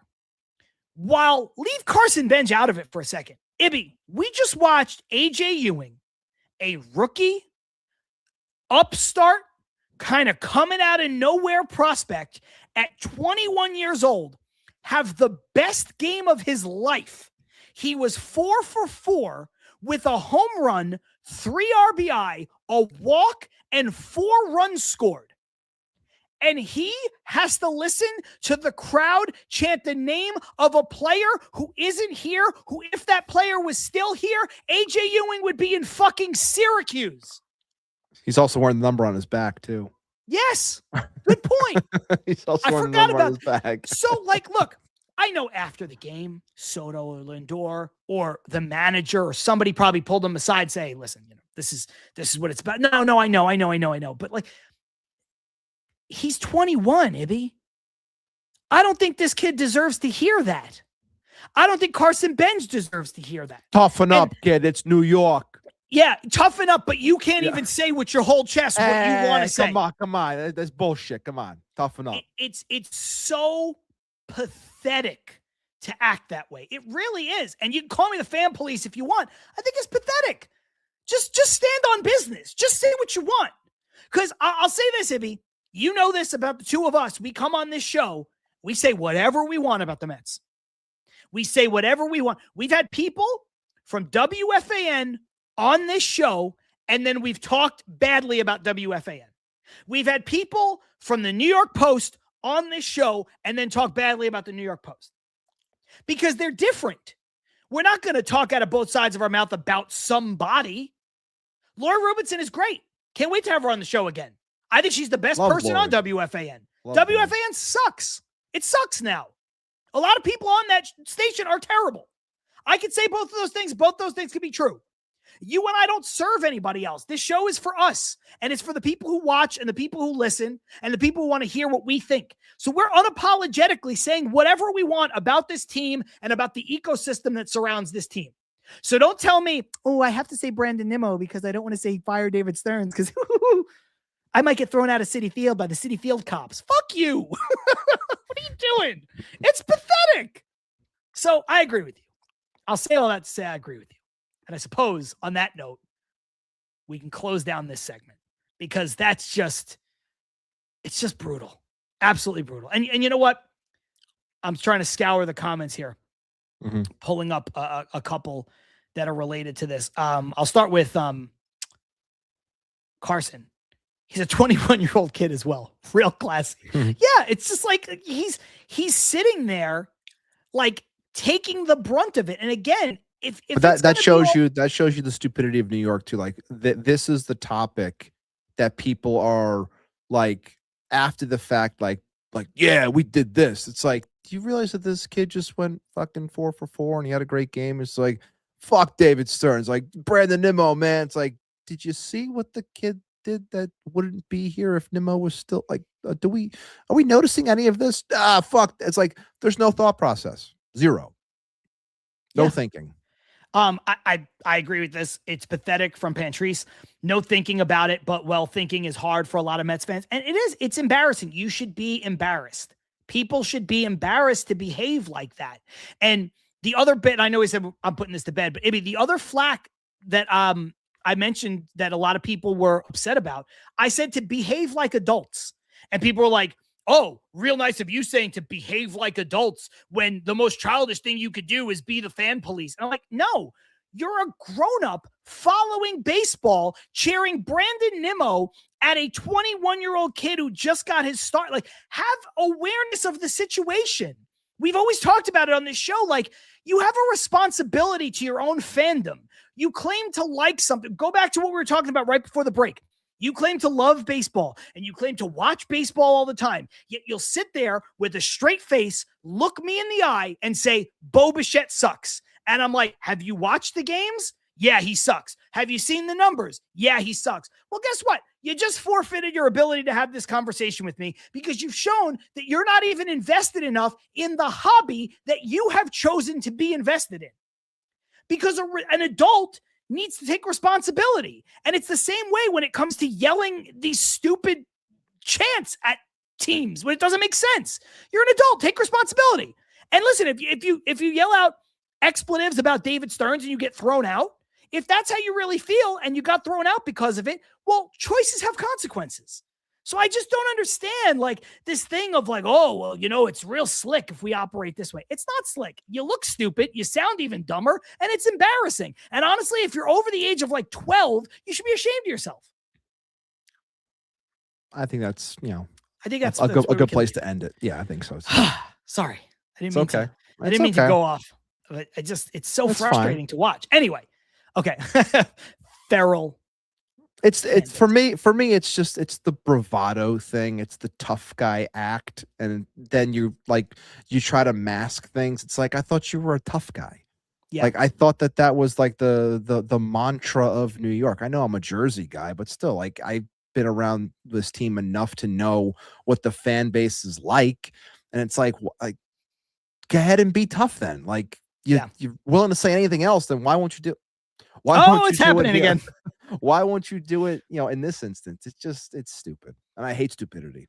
I like this from Burnt Toast. Act like you've been there before. Usually that is applied to other situations in sports, but I think that works here. Yeah. KP Clink, you're not an adult if you've ever used the term fan police, clown car of our fan base. Ibby, let's talk about the other part of this, which is the not quite rumor that basically Mike Francesa came on his podcast, rolled a fucking grenade in the room, and then was like, okay, see you tomorrow. And like, what the fuck? What? He's like, okay, I know for a fact. Okay, they don't get along. Okay, Lindor and Soto. Okay, they don't get along. Okay, and the Mets are going to try very, very hard to trade Lindor back after this. What? What? And then he probably came back. I wouldn't be shocked if he said that and like, well, back after this, and then the commercial runs, and then the next thing he's like talking about horses, like just completely like lets it go, and then he's talking about the Belmont or something. Oh my God, it's absolutely insane. So listen. We've talked about it on the show. I actually like Francesa. I think he's, I don't always agree with him. Maybe there's a nostalgia factor. I like that he still puts out shows. Sometimes I think he really does his thing. We talked about it last week, how he still has his fastball when he comes at, Cohen and Stearns. I thought that was great. But, yeah, and I agree. We talked about it. I thought it was great. But you got to remember, Mike Francesa is not a beat reporter, which is what Ken Rosenthal said. I saw that. Calling him out. Ken Rosenthal said he's not a beat reporter. I haven't heard about this. I cover baseball nationally and have for 30 years. He shouted out, Ken Rosenthal did, Will Salmon, who he collaborates with all the time at The Athletic, who has been on this show, who is, for my money, the best of a pretty good crop of Mets beat reporters. He's been killing it lately. So much scoops. And he has reported basically the opposite of this thing from Mike Francesa. And remember, Mike Francesa didn't report this. Mike Francesa is opining that he thinks, based on his a longevity in this business, that he's reading writing on the wall. And that's his right as somebody who's been in this industry for a long time. Is that a new report or an old report? That's a good one, Bert. That's a good one. Is that a new report or an old report? But so he has that right to levy his opinion. Now, we got on beat reporters last week for saying beat reporters' jobs are not to give their opinion. They are to report what they have found out. Mike Francesa's job is to give his opinion. That's what it has always been. And Mike Francesa gave his opinion. He was basically rebuffed at every point with Ken Rosenthal and other people who came out and said the opposite. Ibby, I don't think the Mets are going to trade Francisco Lindor. I don't think they should trade Francisco Lindor. And I don't think, this is probably the least thing on the list, but I don't think they could trade Francisco Lindor, who has a full no trade contract clause and makes $34 million a year. Yeah. There are like 4 teams in baseball who could afford Francisco Lindor, and the Mets are one of them.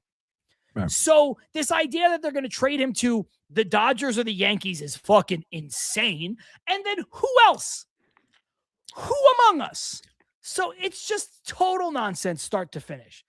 Odd Villain, shout out Odd Villain coming back in the chat. Mike Francesa is a toad saying, "I'm back, you fucks."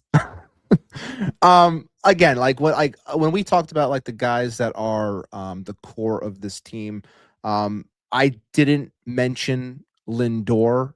That's an age thing too. When I didn't include him, but my what I was saying about Alvarez before, I still think there's no, again, to John's point, there's not many teams that fit the billing for this player because of no trade clause as well as contract and money. Can you listen on things? Again, I have no problem with listening, but it has to be to a point where it's like, man, it makes you think, and they give you a plan about how something can work. And then you in turn have to say, does this work for us? Now, do I think that there is a trade out there that nets you something in return for Francisco Lindor that makes sense for this team? Very, very limited. And I say very limited because I don't think they can actually happen, because I don't think the players that it would take would ever be available. So that's why it's kind of like Lindor is here. Mm-hmm. Now, do I believe the reports? I believe Will Salmon's reporting more than I do Mike Francesco's reporting. That's for sure. But like, I would put it to you like this. If there was like the only way it could happen if they were to ever try and do this was if a team actually got aggressive or was willing to spend, is if you got back a top flight prospect that makes sense in terms of the build, that's ready to help now and be next to Juan Soto. So the example I would throw to you, John, is like, this isn't going to happen, but this is not going to happen. I'm surprised you're even, and I know you're not entertaining it. I'm surprised you're even taking it this far, but no, but like I'm thinking from a standpoint of what this team would need if they were to get off of Lindor for it to make any lick of sense. But again, this is all about how this team is going to compete moving forward or what have you. So it's like, if you said to me, well, you're going to get a player the ilk of JJ Weatherholt, does that change your mind in terms of getting rid of Francisco Lindor if this team was willing to include that player and take on a large portion of that contract? Does that change your and it's like, you hear that and you're like, okay, well, the Mets could definitely use a player of that caliber, of that age, how it fits. But like everything I'm saying right now, I don't think truly exists. But if someone was willing to actually give it to you, that's the situation that I brought up earlier, where it's like, well, you have to sit there and go, but I know that the Cardinals don't make sense in this situation. But like JJ Weatherholt, not going to be available. Okay. Kevin McGonigal from from Detroit, not going to be available. So it's like Connor Griffin. Right. Yeah. Connor. No, you're not getting that type of player. So what would end up happening is you would have to hit on someone that you believe is going to be the next star, but you better hit there. Otherwise, you trade a Hall of Famer for nothing. So that's why it's so difficult. So it's like, I don't mind listening, but you better blow me away when it comes to the listening. You know, the other part of it is too, Ibby, and Tony HVAC put this out there. Who plays shortstop? And that's the other problem. That's part of it too, unless you're getting one back. We talked about this with Francisco Alvarez in the first half about how they would rebound and pivot to who plays catcher. The Mets don't have any shortstop prospects that are close. Look, Elion Pena might be the truth. He might just be. I think he's a third baseman. Right. He might be the truth, but also he might not be, because he's young and who the hell knows what's going to happen. And even within that, he might wind up being a third baseman. And then what? Right? Wandy Segan might be the truth. 16 years old. He's 16.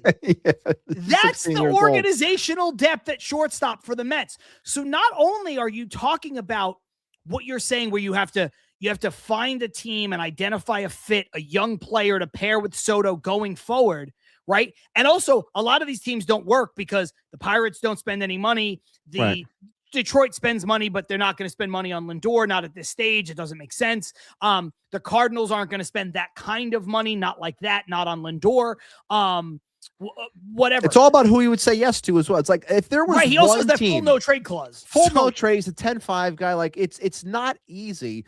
And what do you even want to go? Like, when you look at the farms and what you would probably ask for if you're going to eat a portion of money, it's like, I think Seattle could be a potential fit, but does he want to go to Seattle? Who the hell knows? Seattle's cheap, so they probably wouldn't even want to pay that much. So it's like, there are so many factors, which again, I don't mind listening to people talk if you're going to call, but it better be worth my time. Otherwise, I just hang up. Yeah, and the other part of it is too, and this is what I was going to add to it. Pick a team. Again, they don't spend any money like the other teams I mentioned, so it's moot. And Lindor wouldn't go there, so it's moot. But pick a team like the A's. The A's have young talent all over their roster.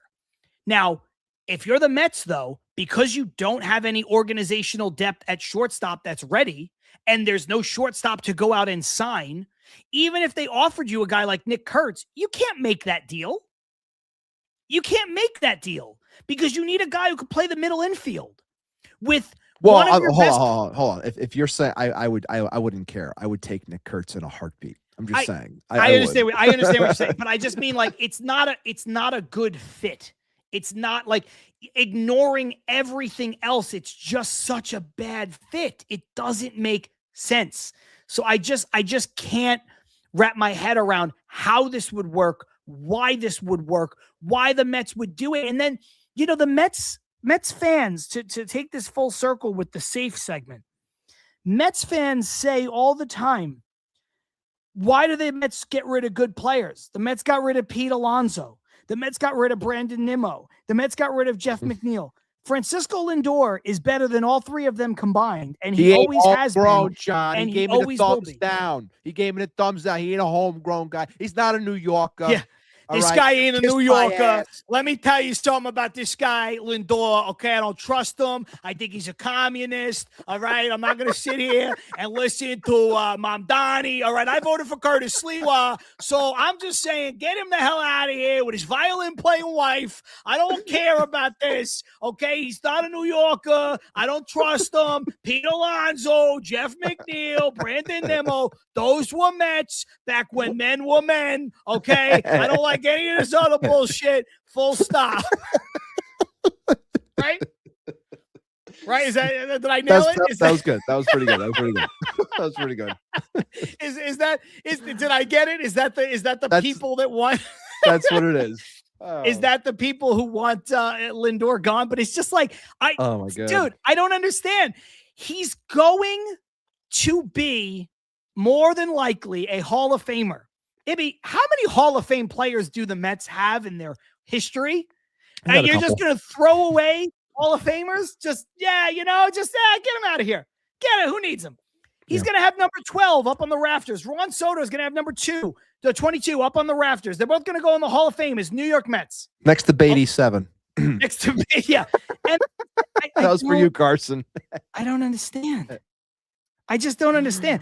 And I didn't want to go to the fucking some of the it's just wild to me, guys. Like, the guy's a great baseball player. Stop trying to run great baseball players out of town when you're already upset that the Mets ran out lesser baseball players. I wanted Pete Alonso back. I got no beef with Pete Alonso. But you're sitting there and you're crying about Pete Alonso. Lindor is better than him. He always has. Ibby, he jinxed it. Ah, God damn it. Nick Kurt's leg leaves the game Wednesday. He jinxed it. Such a good hitter. Such a great hitter. He is a really, really, really good hitter. I guess the best way to end this show, that's been a fucking insane show. And I also like how Carson is just typing in Francesa. He's typing like in Francesa and like New Yorker. It's really good. It's like that there's that Twitter account. I don't even know if it's still active. It was Mike Francesor, and it would always one of the best. One of the best tweets in Francesa. You had to like decode. You talk about decoding stuff.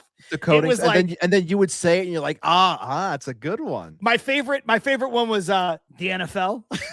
The NFL, that's a good one. And it was like it was like a name. It was Deanna Fell. Yeah, Deanna Fell. Deanna Fell. so good. Deanna Fell. Okay. All right. I think the best way to maybe end this show, the final topic that we didn't really get to, that's an offshoot of this Lindor stuff, is the Lindor Soto relationship. Yeah. Do you care? Does it matter? Is it real? I don't want to, I don't want to spend a lot of time on it, but I do think that I just our duty to Mets content creation. I think we have to spend a couple minutes on it. I don't want to, but I feel like we have to. Well, So- again, this is something that gets brought up again because the question that was thrown at Cohen and how he responded to it. So it gave it legs, which then creates more writing for guys over The Athletic and wherever the Post or whatever that they operate from, wherever they work from. So it became a story yet again. Do I care? I don't really care. I thought Salmon did a great job of breaking everything down. I thought it was hilarious how Soto opted to the headline that was used about, like, you don't kiss a girl like the second you first see her, like you work towards it or whatever. So it's like, I thought that was an odd choice to start, but it was funny in that sense. But no, for me, I just think that overall, I'll say this. Is it possible for a player that was given $341 million to be the face of a franchise, who gets them within 2 games of a World Series and talking about captainship and all of this stuff, and can someone, whether this is real or not, could someone potentially be not offended, but feel as though maybe I don't have this grip on this because they bring in someone bigger than me, and like, even though money shouldn't be a focal point, but it's still something where you look at it, you go, well, this is the highest paid player in the sport, North American sports. Like, that's the leader, that's the main guy, that's the hero, that's whatever. That's not me anymore. Can someone be a little bit off, be put off by that? Maybe. Could that be Lindor? Maybe. I don't know. I'm not in the locker room. I don't know that stuff. But ultimately, it should just be about winning baseball games. Like, you're always going to have the market reset. You're part of a union where you're always trying to get the most money. So I don't know how much I buy it. Is it possible? Sure. But even when you talk in that sense, like, no matter what, you're not always going to be the highest paid shortstop, Francisco. Someone's eventually going to top you. Ellie De La Cruz is going to clear you when it comes to money when it's his turn. Like, this is the way of the sport. It's the way it goes. So I don't care about it. Also, it's like, let's be clear, it's generational wealth for both people. But it doesn't matter. If your goal is to win baseball games, your goal is to be paired with great players. And Juan Soto's a great player. And I just think that's weird. My main point. It's very weird. Yeah. Like, you are playing next to Juan Soto. This isn't some Joe Schmo that's being put next to you, that's making more money than you, that you're like, how the hell did this guy, like, when you look at the NBA right now, you're seeing all these guys get those contracts, and you're like, who the hell is this guy, and why is he getting $125 million, yet this great player over here is fighting for his life to get a contract? Doesn't make any sense. That's not the situation here. Like, it's a generational player that you're being teamed up with. So do egos get in the way? Does that play in the fact? Sure, it can. But for me, as a fan, I'm tired of it. I'm over it. I don't need it. But unfortunately, because it was brought up again and it was answered the way it was, you knew that thing was going to get dug up from its very shallow grave and put out into the eyes and ears of people, just to bring forth some more negativity. Okay, we don't do play-by-play. Okay, but AJ Ewing with a home run, leading off the bottom of the first. Okay, so Mets are up 1-0. After Brandon Nimmo. 2 strikeouts. Okay, Brandon in Nimmo. the top first. Yeah, Brandon Nimmo. I love it. Patrice, Ewing is a monster. Yeah, idiots. Keep chanting for Brandon Nimmo, who can barely walk to first base. Hey, Patrice, what are you talking about over here? Come on. I can't really add much to what you said about the Lindor Soto dynamic. The only thing I'll add is, Ibby, again, I know this is a different era, but let's just suspend all disbelief and say they fucking hated each other.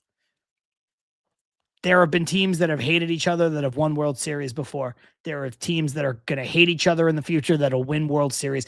I don't care. I don't care. I'm not friends with Francisco Lindor. I'm not friends with Juan Soto. I'm not one of their teammates. I'm a baseball fan. All I care about is how well they complement each other on a baseball field. And from my vantage point, they complement each other on a baseball field very well. And that's it. I don't have some kind of perceived parasocial relationship where I'm like, oh man, I really hope that they're hanging out together at the World Cup. Oh man, do you think they sat together when they went to the Knicks game and they were in the box? Or do you think like did Soto have his own box? Or like, how come when they posted that picture, John Franco was with Lindor, where was Soto? I don't care. Save that shit for page 6, bro. What are we doing? It's nonsense. Who gives a shit? Who cares? This is really what people care about? It's ridiculous. That's true, Carson.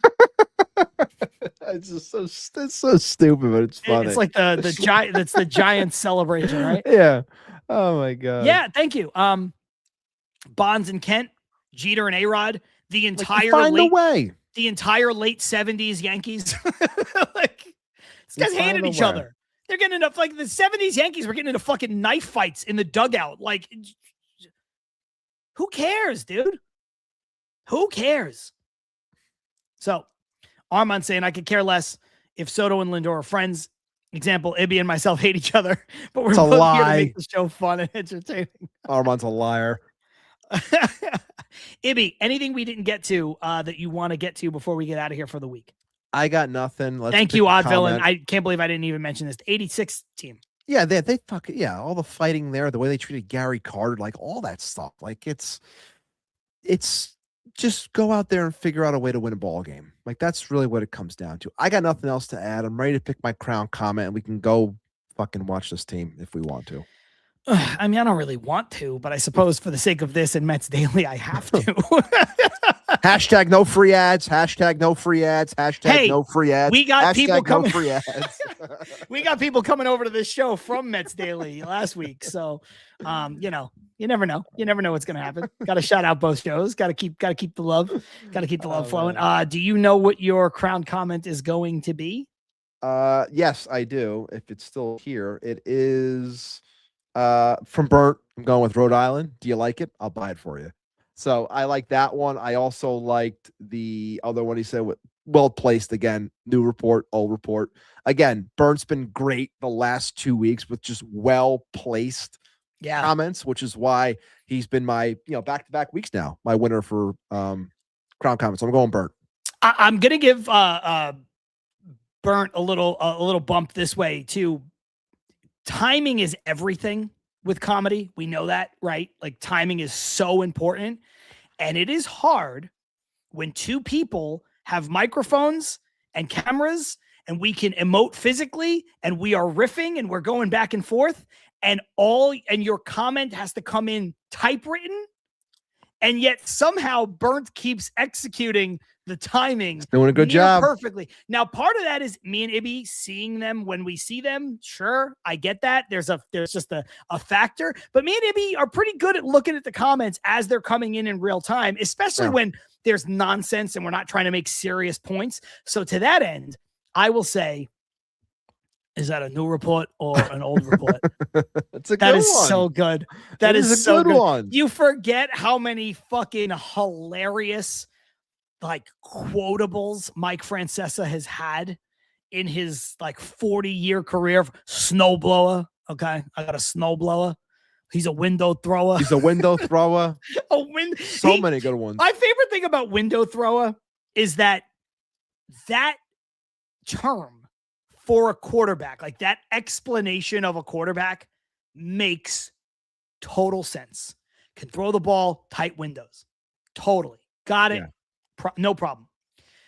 Francesa just started using that as if it was common in the football vernacular. Right. And never said like, I like to say he's a window thrower. He was just like, he's a window thrower. And you're like, what the what? It's like saying like a common parlance for quarterbacks, like, oh, he's a gunslinger, right? He's a run and gun guy. You're like, okay, yeah, everybody knows what that means. One day Francesa was just like, yeah, Phillip Rivers, he's a window thrower.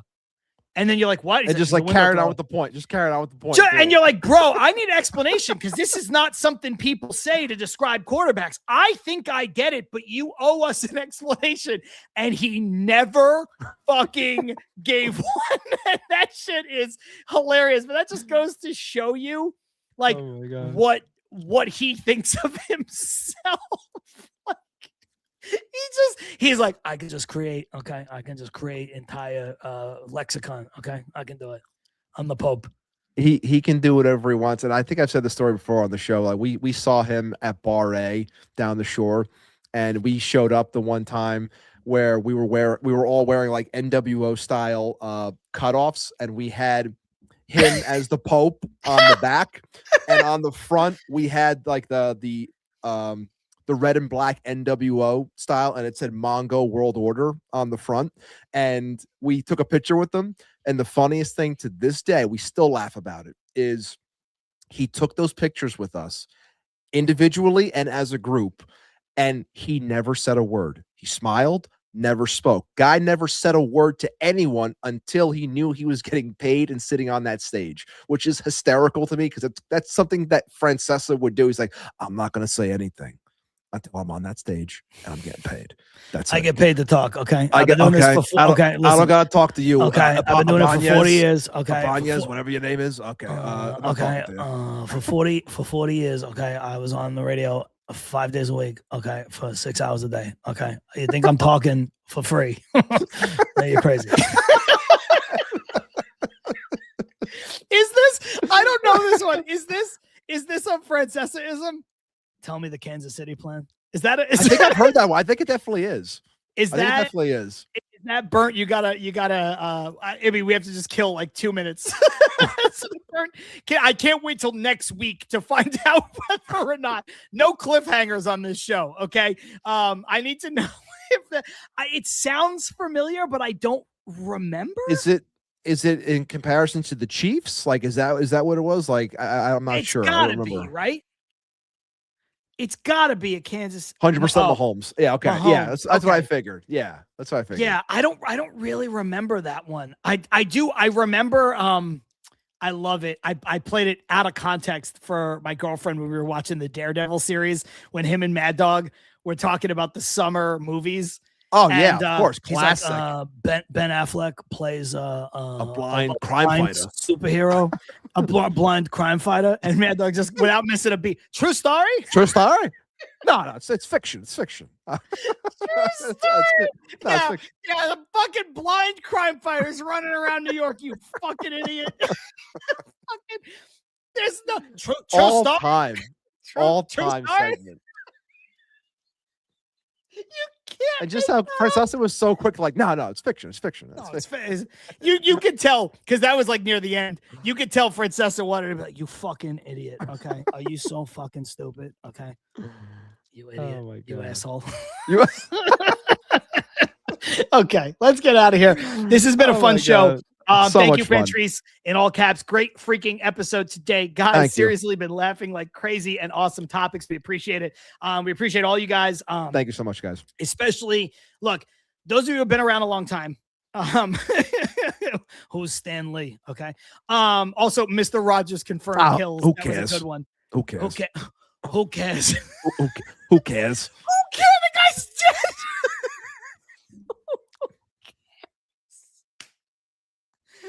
Who cares? The guy is fucking dead.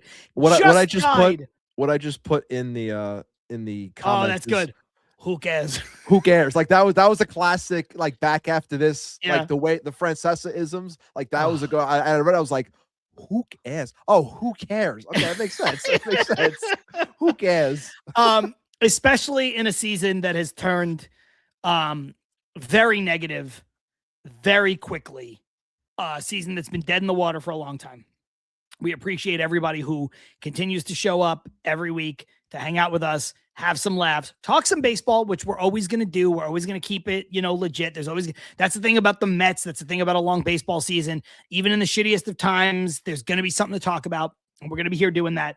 But we appreciate the folks who are tuning in each and every single week for 2 hours at a time. Could not do it without you. Mark is saying, let's go Jets. That's fine. Sure. Why not? I'm a recovering Jets fan myself. Yeah, this is more the sentiment that I have, Armand. I agree with you on that. But, I'm a non-practicing Jets fan, as I like to say. But no, this show, obviously, all about our New York Mets. And we try to have a little bit of What is it? Ibby. Carson said he wanted Francesco to do his eulogies. He aided Beatty. Okay. Did a show, not as good as mine. And he died. Whatever. Carson. That's good. He aided Beatty. Okay. He did a show. Not as good as mine. He did a show not as good as mine. It's so good. He had a show. Okay. About the Mets or whatever. Okay. I don't know. I never watched it. Okay. I don't. I watch Billions. You know that. I love Boardwalk Empire. Okay. But I watch reruns of The Sopranos every year at Saratoga. Okay. But I'm not going to watch Mets Weekly. Okay. Some Carson. Okay. And Rhino or whatever. I don't know what the hell. Oh my God. Yeah, Julio. We have to stop. There's too much. There's too much. Julio was there. Julio was there. Okay. Julio was there. My driver. My driver. Julio was there. Julio was there. Okay. My driver. Julio, my driver. Oh God. KP Click, I'll take an episode in one of the next 6 to 7 weeks where you just talk shit about Mike and the Mad Dog with impressions. Yeah, we're gonna need a soundbite of this. It'd be for I will work on that. Anyway. I'll get that for you. Guys, 2 hours. Thank you. I'm sorry. I was having so much fun I couldn't stop the show. But Ibby has a family. Yes, I gotta get going. I'm John. That's Ibby. This is Til Mets Do Us Part. The Mets suck. They're on. We'll see you next week. Peace.